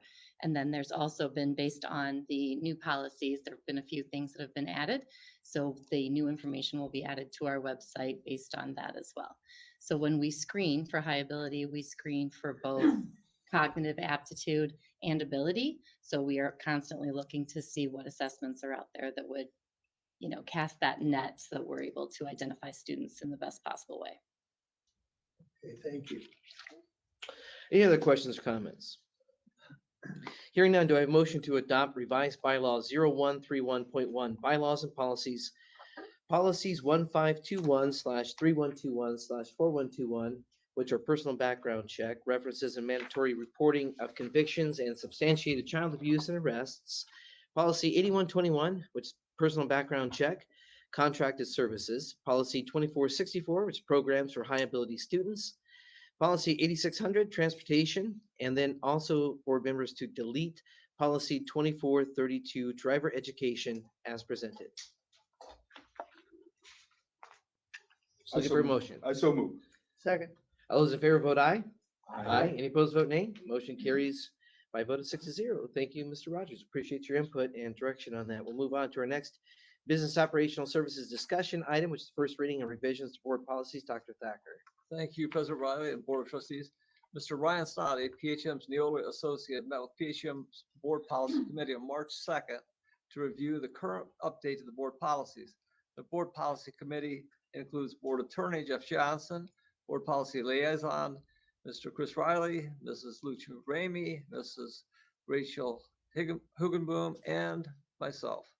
The following the committee's review, the revisions have been processed in-house to get the policies in the pre-adoption format, which is being presented to the board this evening. There's 6 revised policies and 1 replacement policy scheduled for a first reading this evening. These 7 policies are the second group to undergo revisions from this most recent update. I'd like to ask Board Attorney, Mr. John Rogers, to present the 7 policies to you. Thank you, Dr. Thacker, President Riley, members of the school board. As Dr. Thacker indicated, there are proposed revisions to 6 policies and replacement of 1 policy scheduled for first reading this evening. So policy 5420, reporting student progress. The proposed revision to this policy sets forth the requirement of a teacher to provide notice to parents of students offering to review a student's statewide assessment scores with the student's parents. Policy 5610, suspension and expulsion of students. The proposed revisions to these policies are A, adding that a student may be suspended or expelled if they bring a firearm, deadly weapon, or destructive device to school. B, adding that a student may be expelled if their legal settlement is not within the school corporation's attendance area. C, adding that when dealing with a student that has a disability per Individuals with Disability Education Act, the corporation must follow the procedure set forth in policy 5605, suspension and expulsion of students with disabilities. D, adding a requirement that the corporation annually prepare a list of alternate education programs available in St. Joseph County or adjacent counties in which a student may enroll in the event a student is expelled. And E, lastly, requiring that appeals of the board's decision regarding expulsion must be filed with the St. Joseph County Circuit or Superior Courts. Policy 6250 required ADM counts for the purpose of state funding and verification of residency for membership. The proposed revision to this policy requires the high school principal to provide a report to the Indiana Department of Education of the students that were counted in the fall ADM count who successfully completed graduation requirements to earn a diploma prior to the February ADM count and who are not enrolled in school on the day of the February ADM count. Policy 8120, volunteers. This proposed policy replacement has the following revisions from the previous policy 8120. Prohibition for someone being a volunteer at PHM if they've been convicted of an offense that would require license revocation of a teacher unless the conviction has been reversed, vacated, or set aside on appeal. PHM may obtain an expanded criminal history check on a volunteer or potential volunteer if it is believed that the person is the subject of a substantiated report of child abuse or neglect, or if the person has been charged with or convicted of the various crimes set forth in the policy. Policy 8210, school calendar. The proposed revision to this policy limits the number of virtual instruction days that may be used to meet the 180-day requirement to 3, unless the virtual school day includes teacher-directed synchronous instruction for at least 50% of the school day, or if a waiver is granted. Policy 8220, school day. The proposed revisions to this policy are A, adding a requirement that virtual instruction days shall comply with the requirements of state statutes and regulations of Indiana. And B, the superintendent is given authority to determine whether to schedule a makeup day or to apply for a waiver of any penalty to state tuition support for each day lost of instruction. Policy 8400-8400, school safety. The proposed versions of this policy, A, requires the corporation to establish a safe school committee in accordance with guidelines of the superintendent. B, the Safe School Committee shall be a subcommittee of the committee that develops the corporation's strategic and continuous school improvement and achievement plan. C, requirement that the school resource officer receive at least 40 hours of school resource officer training through one of the agencies set forth in the policy. And finally, D, after June 30th, 2023, when PHM enters into a contract with a school resource officer, we must enter into a memorandum of understanding with the law enforcement agency that employs the officer. Before opening up for board member comment and questions, I'll just remind the board that when the policy committee meets, we get a stack of proposed policies. It's about 800 pages, and we whittle them down strictly to those policies that are absolutely required by legislative action or regulatory action. So what you have in front of you are proposed policies, but they are required by law. And with that, any board member questions or comments? Okay, well, this item was presented for discussion only tonight. We thank Dr. Thacker, Mr. Rogers, members of the policy committee for presenting this information to the board. Board will take action on these 7 policies at the July 24, 2023 board meeting. And we'll now move on to our next business discussion item, which is discussion item 12.1, a discussion on live streaming the 4 meetings offsite. And Mr. Chaffee, I'll recognize you. Thank you, President Riley. Just reiterating at the start of the meeting, I would ask that for our next board meeting, which would be on July 24th, 2023, that we put on the agenda a vote to live stream our 4 offsite meetings. Those being on October 9th at Horizon, November 27th at Walt Disney, both in 2023, and then in the spring of 2024, February 26th at Penn High School, and April 22nd at Schmucker Middle School. I would ask that all 4 of these meetings be live streamed so the public can watch those. I know there's been discussions at the last meeting as well as earlier today about what can and cannot be shown on the live stream. And I think the us 7 board members, 6 of us here tonight, might have a little bit of a different full understanding of what truly is the policy for PHM schools. So I would ask our board attorney, Mr. Rogers, to take a look at that and the fact that we do have on PHM website a consent to publish student work in photographs form. But at the last paragraph, it does state, please note that this consent form cannot apply to public events. My understanding is this is an event open to the public. It goes on if your child attends or participates in an event that is open to the general public, such as a PHM athletic, theater, band, orchestra, choir, academic competition, or another type of school or district sponsored activity. Pictures might be taken and used in the before named district communications. The reason I'm just bringing this up is I know we've had some contention on showing students within school board meetings at these offsite events. And I don't want to take away from showing that. That's a great feature of having those offsite events. So if we cannot show those students in those offsite events, that's fine. I understand that. But I would like feedback on that. So then we just don't show the video and audio of that portion of the school board meeting, how that looks. I mean, we can just put something on the screen, and then once we go past that item, we come back to the rest of the meeting. That way, for community members, parents, grandparents, you name it, teachers, whoever would like to watch the school board meeting but can't make it to that set time has that opportunity to reference back to that. So wanted to bring that up for a discussion item tonight, and I would ask that that be added to be voted on by the school board at the next meeting on July 24th. Thank you. Thank you, Mr. Chappie. And I think, Mr. Rogers, you already received an assignment from the board to look into the effect of past legislation in this past General Assembly, when that will take effect, what that will require of us in terms of live streaming. And then also if you will, in your report to the board, prepare answers to the questions that Mr. Chaffee raised, and then provide it to the superintendent, and you'll make it available, Dr. Thacker, to us in the board notes. Sure. Absolutely.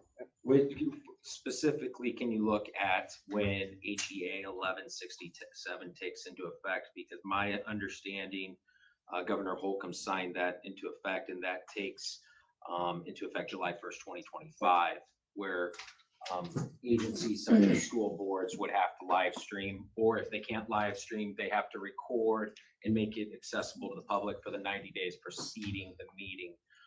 So just, I know, my understanding is this doesn't go into effect July 1st, 2025. That's about a little over 2 years from now.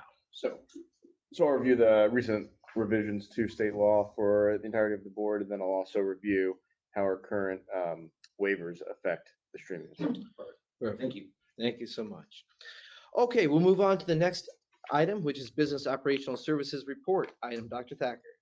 Thank you, President Riley and Board of Trustees. Our business services report this evening is a report on the absolutely great things taking place within the district's food service department.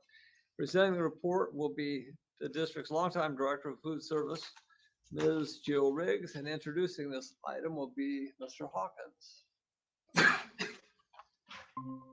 Thank you, Dr. Thacker, President Riley, and members of the board. It is my pleasure to introduce Jill Riggs.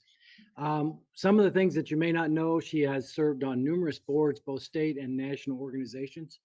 She is also one of the most outstanding individuals to be able to be a can-do attitude during the pandemic. Can you imagine trying to serve the number of students we served when people didn't want to work? You couldn't get food, you couldn't get silverware, you couldn't get anything. She pulled it off. Anytime we went to her, it was amazing what she was able to do. And I just want to introduce her and give a chance for her to tell us a little bit about all the exciting things that she's doing. Thank you. Thank you, Dr. Thacker, President Riley, and members of the board. I'm excited to be here. I have some new board members that I haven't had a chance to officially meet yet. So please feel free as I go through this to stop and ask questions, because I know I don't, get a chance to tell you this stuff all the time. Okay, let's see if I can work this here. Maybe. Making noise. Try the right one. Yeah.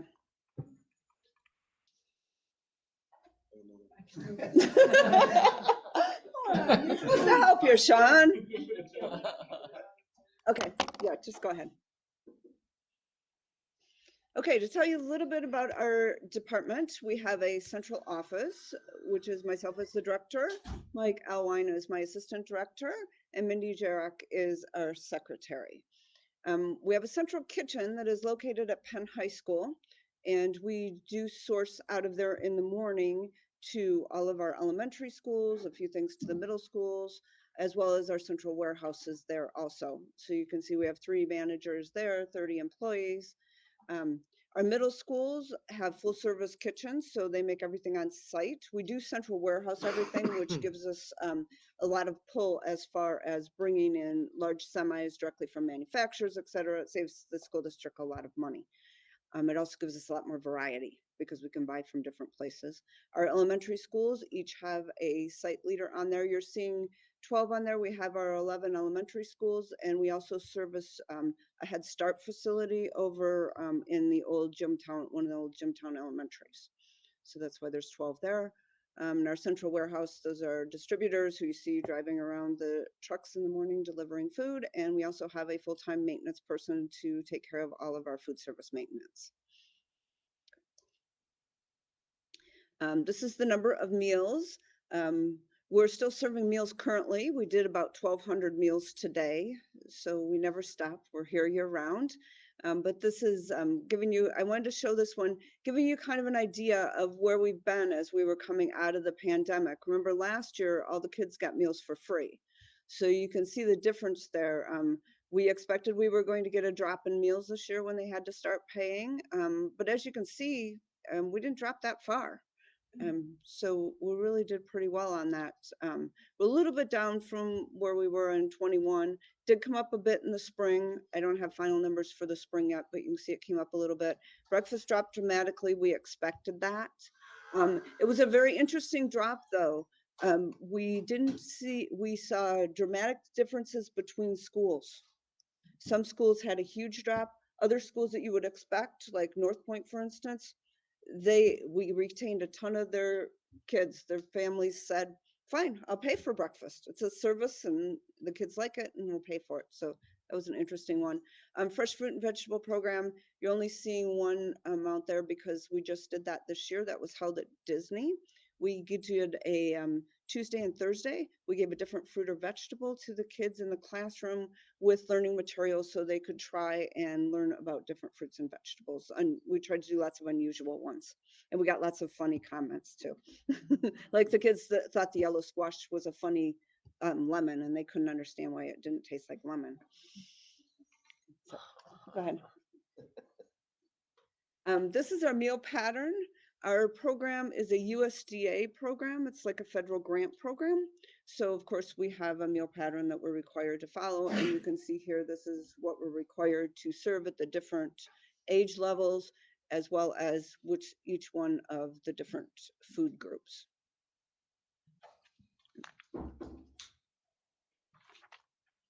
As well as looking at the different food groups that we have amounts that we have to serve. So for breakfast, so that breakfast that I was talking about, every kid was required to have a half a cup of juice, a half a cup of fruit, and 2 grains, or a grain and a meat, and a cup of milk. So I don't know what you eat for breakfast, but they get an awfully big breakfast. Lunch has all of the groups, as you could see in the slide before. They have fruits, vegetables, obviously proteins and grains, and the milk. And then the other thing I have to look at when I build the menus, of course, is minimum maximum calories, both daily and weekly, the sodium, the saturated fat, and we also have a mandate of no trans fat in any of our foods. To give you an idea of where our money comes from, as I said, it's sort of like a USDA grant program. We actually get paid in the arrears. We get paid for meals served. They don't care how much we spend, but we have to obviously meet all their requirements. And we get paid USDA reimbursement for meals served. So we count all the meals served, we send those in, and we get reimbursement through the state for those. We also have money coming in for our a la carte sales. And that could be a la carte entrees, sides, as well as snack kind of items. We service Kids Club. We service Head Start, both snacks and meals. We also service a private daycare. We do catering within the PHM district for meetings and such. And we also have vending machines throughout the district, which the vending machines, by the way, are also regulated by the USDA, what we can put in them. And what we can charge on all of our a la cartes is also regulated. So here's how the income kind of breaks out. So you can see 69% of our income actually comes from the federal reimbursement. This is this year. This was kind of all tossed on its head last year when we had all the kids eating for free, but this is what we're back to. We do get some state reimbursement that comes every October. They give us a payment. Student meals, these would be meals, money that's coming from the students to pay for their meals. So if you're a student who's buying your meal and lunch is $2.50, that's where that would fall in. All meals are subsidized, whether the student is a free student, a reduced student, or a paid student. Part of the money comes from the government. The other part we're collecting from our students. That's how the meal prices fit into that. Our student a la carte, as you can see, brings in about 11% of our income. A lot of that is second entrees and second sides, especially at the high school. Adult sales filters in there. The adult prices are actually also government set. They have a little formula I have to use based on the reimbursement rate to set our adult prices every year. We get some money in from the catering that we do. We thank everybody in our corporation who orders from us because that is part of our money coming in. The Early Learning Academy, Kids Club, we service both of those, as well as Head Start, private daycares. You can see their vending. I put the special funding in there because over the last couple of years, we have gotten some special supply chain relief funding, which has helped pay some of those prices that have been higher in both our supply costs for our paper goods as well as for our foods. And the other had to do with reimbursements and things that we got. So that's how our income broke down for last semester. So challenges for next year. Well, the food and supply shortages aren't going away. Just as a side note, I am actually part of the School Nutrition Association National Board this year. I'll be off the board in July. I've had the opportunity. I want to thank Dr. Thacker and Dr. Huggins for allowing me to have that opportunity to go serve on a national board. It has been phenomenal. The things that I've learned for PHM through the whole pandemic. We meet with the USDA about every 2 or 3 months. I'll be meeting with them again in 2 weeks in person. And so going through the supply chain and figuring out what's happening and who's dropping out of it. We're having a real problem right now because distributors and manufacturers are dropping out of school lunch. They don't want to do school lunch anymore. And it has to do with all the regulations. It makes it very tough on a manufacturer to meet all the regulations. So we will have shortages again. Food and supply, of course, cost increases, but there will be no special funding that was tied to COVID funds, which has now gone. Labor shortages, we were a lot better off this year than we were in the past years, but we're still running shortages. The big one there is the elimination of the extra reimbursement. This school year, we got an extra 34 cents for every lunch we served and 15 cents for every breakfast we served. And that was also COVID funding. So that is going away. So on the consent agenda, you saw that I had a price increase. That's why we're having a price increase, because we need to cover that cost somehow. And right now, sodium reduction as of July 1st will be going down another 10%, which is part of our manufacturer problem. Because, you know, if you're making chicken patties and we tell you now you got to take 10% more sodium out of them, it means you got to reformulate the thing. You don't need to reformulate the one that goes to the grocery store or the one that goes to McDonald's, but you got to do the one for school lunch. So, good. And I wanted to end with some successes for this year. We expanded our menu. We look at our menu every year. We do a lot of student comments. We've added a lot more ethnic items this year. We've increased the variety of fruits and vegetables. We've made a lot more new scratch-made items. We've done a lot of experimenting and especially at the high school, trying new things with the kids coming back.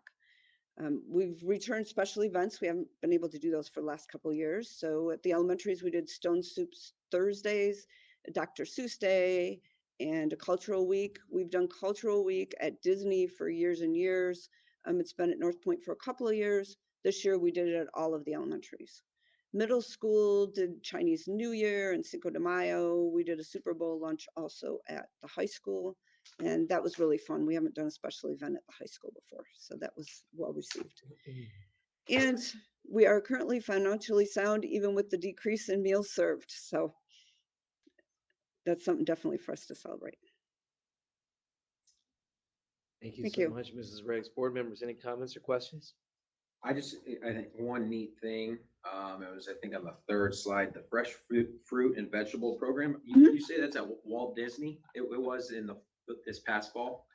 We did it this school year at at Walt Disney. You have to qualify for the program. And so part of the qualification is based on the amount of free and reduced students you have, what your percentage is there. When the state gives out the money for that, it's an interesting program. We don't get paid per meal served. We get paid for our expenses. And so they give you, in essence, a pot of money. And so that pot is set up based on the state awarding it to you, apply for it. It's like a grant.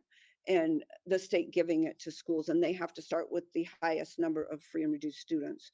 So it was exciting for us to get that program this year, and the kids just loved it. Is that something that we qualify or will have next year? I don't know yet.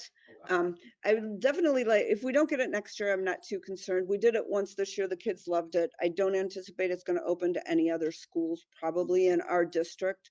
But I would definitely like to do it a year later, you know, because, and give the kids, new kids coming in, an opportunity to do that. We did the whole school. No, I think that's neat. So yeah, it was a fun program. The kids did enjoy it. Thank you. My son's favorite class is lunch. Oh, good. Glad to hear. There's 2 lunches at Penn every day. Mine orders 3. And you and your staff, it was breezed over in the consent agenda, but I did research on school price lunches and, you know, from 2020 through next year, and how are you able to keep it at a 10-cent increase? It's amazing. Where I saw schools that even locally are going up 30, 40%. So thank you for that.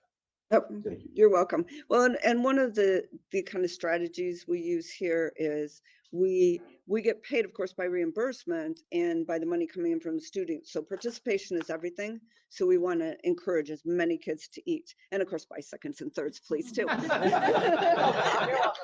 that helps, and you know, and I keep telling parents, you know, we're a bargain. You can't pack a lunch for what we charge. So We've tried. It's not even close. yeah. Students Mr. are on Garrett? the free lunch program. Are they able to get a second helping or a? They do. They have to pay for it. Yeah. So the free meal for lunch would include your entree, which is generally your grain and your protein. So, you know, like a chicken sandwich or whatever. And at the high school, because it's larger portions, they actually get 2 fruits, 2 vegetables, and a milk. So we really try to encourage the kids to say, you know, take the whole meal. Don't just come up and get a chicken pie. They have to get at least 3 food groups or they can't get through the line. But we encourage them, take the whole thing, because, you know, there's a lot of good food there. There any program, speaking along that, like for like food waste, like the kids that just want the chicken patty, but they have to take the apple and the broccoli? Do we just? Yes. Or is there a way to like kind of not waste all that? Yeah, and we kind of do it differently at every school. The health department is very sticky about that, though. You can only put things on the share table that are wrapped, you know, because we don't want another child picking them up. But like if you didn't want your milk, you could put it on the share table kind of thing. We actually do what's called offer versus served. So they don't have to take every single item. They have to take 3, and one of the 3 must be a fruit or a vegetable to get through the line. So surprisingly, we don't have as much waste as you would think we do. We also cook everything by grade as it's coming in or by line as it's coming in. We have a lot of equipment up front, especially at the high school and the middle schools. So we don't have a lot of waste there. We do, if it's a break time, like we get to spring break, if I've got like excess lettuce or something or other, Cultivate Culinary will come and pick it up from us. So we do recycle through them. Mrs. Riggs, I have been looking forward to this moment for a long time. It's been a few years since we've seen each other. Yeah. Well, you need to come over and have lunch. I did, and I can tell you that the Penn High School taco station is fire. Dr. Thacker likes it. He comes to visit me. I've been wanting to tell you publicly for a long time, thank you on a couple specific issues. Number one is a day-to-day issue.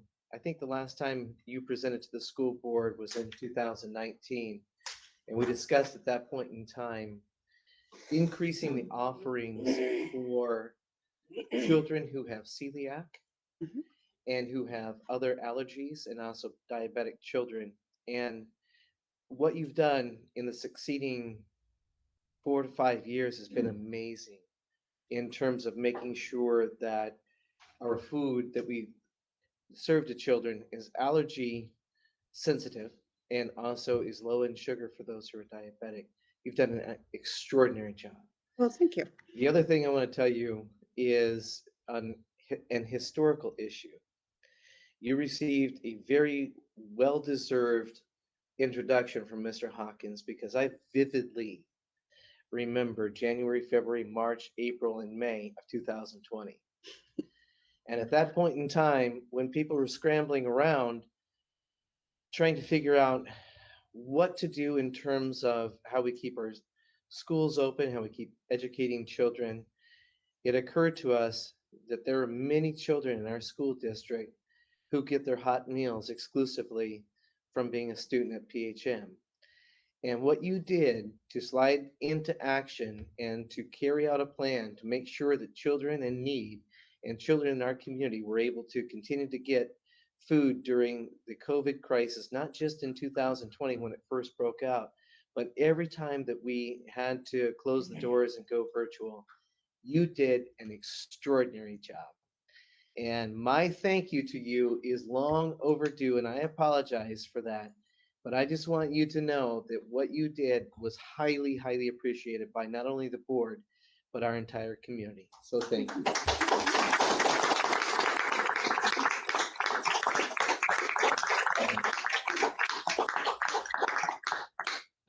And come back sooner next time. All right, thank you. We'll move on to the hearing of visitors. Anyone wishing to address the board on general topics is invited to do so under this item, the hearing of visitors, without registry. A time limit of 3 minutes shall be enforced for persons wishing to speak during the hearing of visitors.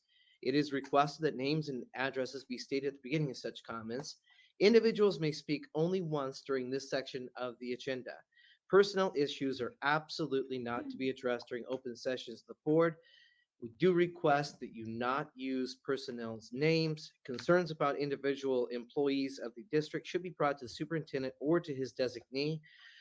Board Attorney John Rogers will keep time and will let you know as your time is expiring, and the board does not respond to questions or comments posed during the hearing of visitors. Who would like to address the board? Mrs. Leader.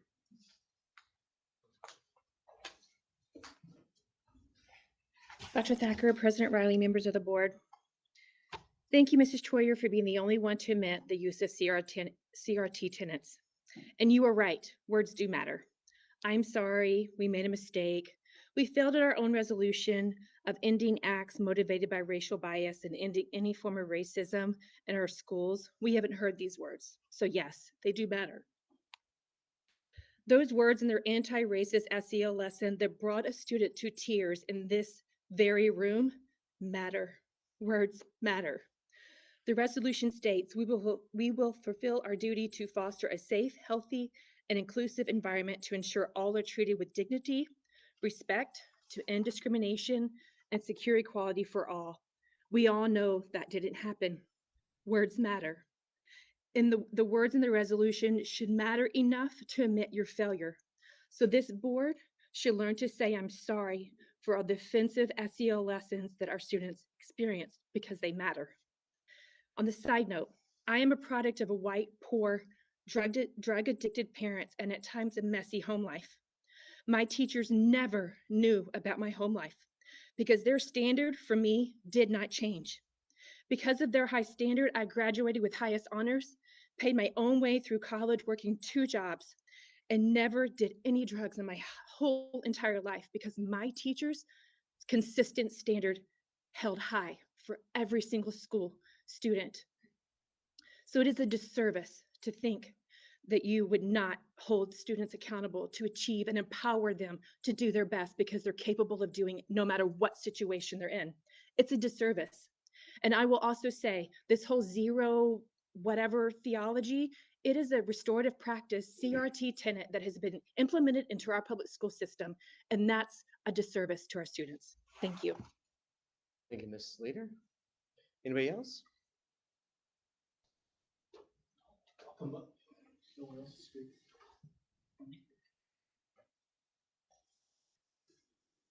So yeah, I'd like to first thank Ms. Troyer for confirming the examples that I said earlier about critical race theory, and the race hate that was taught a couple years ago.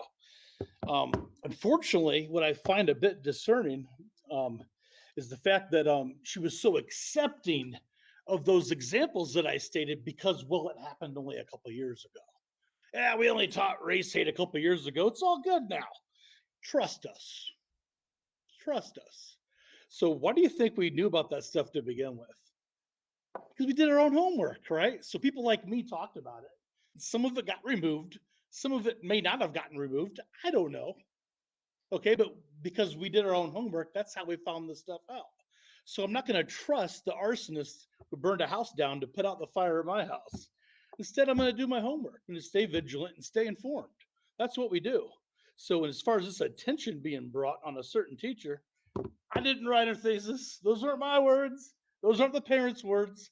Those are her words, and that was her speech last month. All I did was point out the obvious. So that's all I got to say with that. And finally, I'd like to have some confirmation if those quotes that were used in SCL lessons from the books White Fragility and How to Be an Anti-Racist, are those quotes still being used in SCL curriculum right now? I don't know if they've been taken out yet. They were at one point in the curriculum. So I'd like confirmation on that. Does anybody know? Okay, don't have to answer at once, but if it still is in the curriculum, then we're still teaching it, right? And that comes out of critical race theory curriculum. Like, it comes directly from the authors. Again, I didn't write critical race theory. I didn't write these books. I'm just pointing out the obvious. It's not really something you can defend. So you just say, well, it doesn't exist. Well, if you support it, then defend it. Okay, have the courage to defend and stand by your principles. Thank you. Thank you, Mr. Dallas. Anybody else? Ms. Treeley? I'm Shelley Treeley. Thank you, Dr. Thacker, President Riley. I just wanted to say a couple of things on the conversation about the zeros and the scores that teachers may or may not put down. As a teacher, we work with children, not numbers. And so every child has a story, good, bad, indifferent, or not. For example, I have a duty. My duty is to help children come out of the cars for, at the back door in the morning.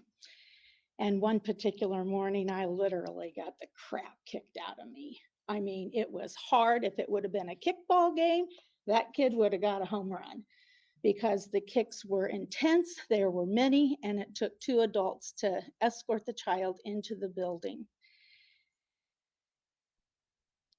There was no way that I, as a teacher who looks at children, not numbers, could justify a zero tolerance policy on expelling that kid or taking that kid out of the class because I had to hear his story. And I think that might be one of the things that might be remiss in the conversation of zeros is the stories of the children.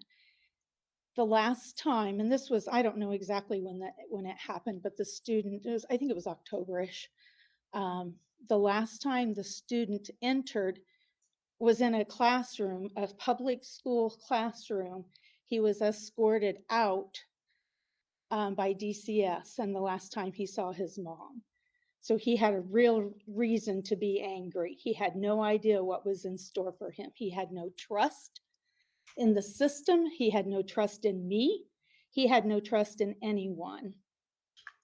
So I guaranteed the child, after we got him in, I didn't even know his story at that point in time. I guaranteed the child that I would be there the next day, even though I knew that I was on bereavement leave. And I came before the funeral and I helped him get in.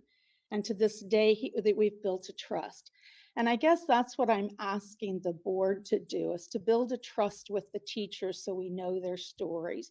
We cannot be all quantitative. We have to be qualitative. We have to go and figure out the why and the behavior before we restore the zero.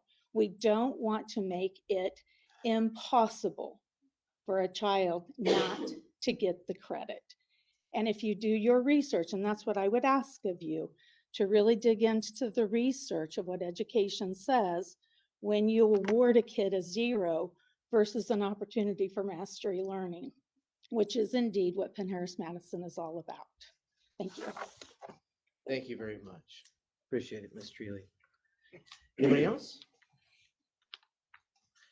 Okay, and Mrs. Hugenboom, we have nobody who has registered to speak to us over Google or YouTube? Correct. Okay. Okay, then we'll move on to board reports and requests. Pursuant to policy 0161, meetings of the Penn-Harris-Madison School Board are governed by Robert's Rules of Order revised in accordance with Robert's Rules of Order and the time limits and decorum restrictions contained therein. Would any board member like to be recognized? Yes, I'd like to be recognized. Mr. Garrett? I wasn't going to say anything, but I feel like the eye contact dictates that I need to respond to the zero deal. No one wants any student to not be able to succeed. I'm not like that. That's my former students. I gave them every opportunity to succeed. I tried to motivate them, but just because you have a zero as your lowest grade for doing nothing does not mean that you do not cajole, motivate, help, try to get your students to do what they need to do. You know, I'm not saying that if a student's having a bad day or whatever, that, you know, we just throw them in the trash and forget it. That certainly is not the way I conducted myself for the 43 years that I taught. And I can give you lots of examples to prove that. But the point is, my feeling as a former teacher, educator, is that you have to be consistent. And you can't have one teacher doing one thing and other teachers doing other things and expect that everything to be hunky-dory, because it's going to get around and people are going to say, well, how can you treat him one way and treat someone else another way? That's what I've learned in the 43 years that I've taught. And that's part of the group dynamic situation. You know, there has to be rules, there has to be guidelines, and they need to be followed.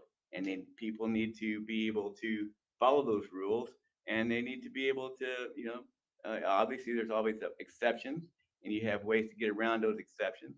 But in general, I just cannot imagine a situation where one teacher gives a kid a zero, one kid for doing nothing, and another teacher gives him 50%. And I just can't see how that is going to be a positive situation. And are we on a time limit here for teachers? 10 minutes. 10 minutes, okay. Make sure you keep me under control, okay? Good. You're good. If that's possible. I'd like to also address the critical race situation. Because we found out tonight that based on Robert's Rules of Order, that since my motion to change the agenda was dumped, back in about 2 years ago, that I have to quit bringing it up. But I have to tell you, this is so ridiculous. It's gone this far. I certainly never wanted to bring out some school board policy. In August of 2021, when I saw the memo from the IDOE, I was excited because I thought, hey, the IDOE is trying to do something about critical race theory in our schools. So I brought the memo to the board, and I asked the board to do a vote of support, saying very simply, we support the IDOE in their attempts to keep critical race theory out of our schools. I wasn't asking for a big resolution or anything like that, but that request was ignored. So I asked it again the next board meeting, and it was ignored again. So that's when I pursued the resolution with our attorney at the time, Jeff Johnson, and that's when all that came about. This could have all been done in 5 minutes in October of 2021. Put it on the agenda as I asked. Is there anyone who does not support the IDOE in their efforts to keep critical race theory out of our schools? You may not like the memo, but don't you want IDOE to keep critical race theory out of our schools? Is there anyone who doesn't want that? That's the big question. Is there anyone who does not want that? And so, so as far as vagueness, this memo has been labeled vague, repetitive, and unnecessary. But I suggest that you read our memo or the proclamation that we passed in July of 2020 and see how vague that is. And I'm telling you, that puts pressure on teachers like you cannot believe. Because according to this regulation or this resolution, every teacher, every staff member has to do everything they can, everything, to stop racism. So if you are not doing everything you can, then you are not living up to the resolution. So I don't know, that sounds a little vague to me. And there's a lot of other vagaries in this if you want to go through it. But we did it because it was a goodwill gesture. We were on board. You know, we're against racism. It's awful. We hate it. We want to get rid of it. And that's what the IDOE is trying to do as well, because critical race theory is the epitome of racism. Labeling kids because they're a certain color of their skin, grading them because of that, putting them in boxes or limiting their success or what they can do because of that. It is a racist and divisive ideology and I support the IDOE in their attempts to keep it out of our schools. And I would hope that the rest of this board would feel the same way. And I'll take the resolution and I'll tear it up if we can just get a vote of support for the IDOE. Thank you. Thank you, Mr. Garrett. Any other board reports or requests? Yeah. I got 10 minutes. You have 10 minutes. Okay. I don't think I'll use the full 10 minutes, but that's the first time I've heard of that. I'd echo everything you just stated, Board Member Garrett. One thing, I guess, in the Robert's Rule of Order, this is new information to me as well, but the only way that resolution could get back on the agenda, I was informed by our board attorney, is one of the 5 people that voted differently than me and Mr. Garrett would have to change their opinion. Then we could put that back on the agenda. But I do echo that. I mean, I think there should be a vote of support in that endeavor. And then following up on the failing grade 0, this is not looking at the teachers. This is me asking, what have teachers actually been told by our top level administration at our schools, such as Schmucker Middle School or Grissom Middle School, about giving kids, is it in their latitude to give zeros per se in situations? What would the teachers across the board say to that question? That'd be something I'd be interested to hear back from some of our teachers, because there's a lot of differing information out there. But following up, so just highlight those 2 points. It's exhaustive sometimes when it feels like the media and certain people are labeling me and Mr. Garrett that we're anti-teacher. If anything, I am pro-teacher as anyone out there. My dad was a long-time teacher. I think the world of teachers. It's a thankless job. You don't get into teaching and education for the money. It's a civil duty, giving back and trying to further society as a whole, ensuring that our children have a better society to grow up in and raise their children than they once were afforded. So it's sometimes frustrating when you are labeled certain things, which in my opinion are very untruthful. I think at the end of the last board meeting, I would guess my comments went longer than 10 minutes. That's why I would imagine that's why we were told 10 minutes tonight. I brought up some concerns where I think those would be looked at as I am trying as a school board member to ensure our faculty, whether that's school administrators, teachers, support staff, janitors, you name it, are supported in their safety at our schools, not just our students, but our faculty and staff as a whole. We employ, I want to say, about 1,500 people across this district. It's a good amount of people. We have about 11,000 students. I think this past school year, just under 11,000 students. So not just ensuring the safety of our students, but also our faculty and staff. We approved here earlier tonight the minutes from the last meeting under board reports and requests. I'm not going to go into details just to ensure I get through all of my comments, but it highlights everything that I was per se wanting to hear back from. Some of those, it's my understanding, I cannot be provided to me in a public forum, but I would ask for the certain ones that cannot be, that I'm provided those in a private forum such as an executive session, because on many of those fronts, I believe there has been failure to do so far.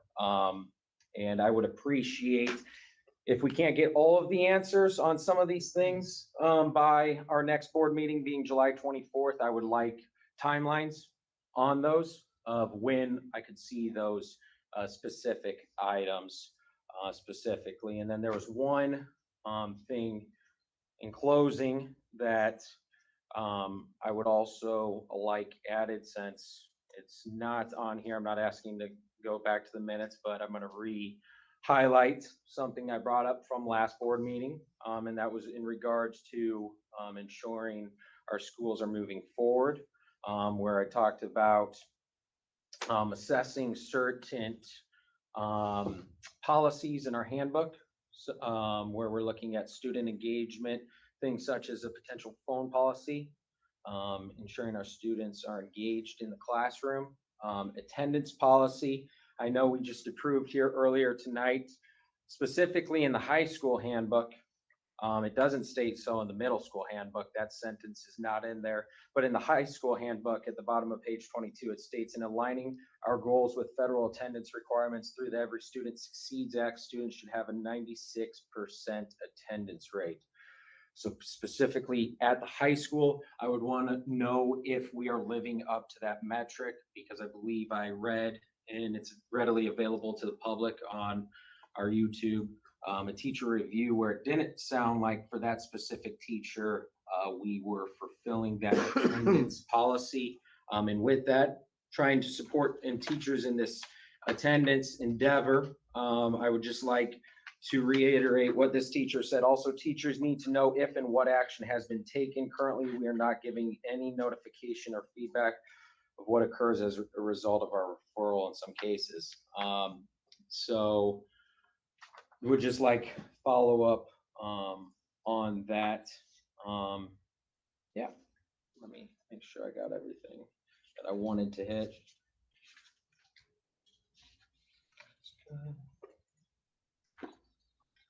Yeah, so in closing, I thank you for allowing me the time to speak at the end of this board meeting, but I would like to reiterate that I hope to receive feedback on everything that I discussed at the July 24th or May 22nd meeting by July 24th, or at least a timeline of when I could see that information. And if anyone wants to know what items I'm talking about, you can see the end of our last school board meeting. Thank you. Other board reports and requests? Okay, hearing none, we'll move on to announcements. Next regular meeting of the Penn-Harris-Madison's Board of School Trustees will convene on Monday, July the 24th, 2023 at 7 p.m. here at the Educational Services Center. There being no further business before the board, I'll take a motion to adjourn. I so move. Second. All those in favor vote aye. Aye. Any opposed vote nay. Motion carries unanimously. We're adjourned at 9:22 p.m.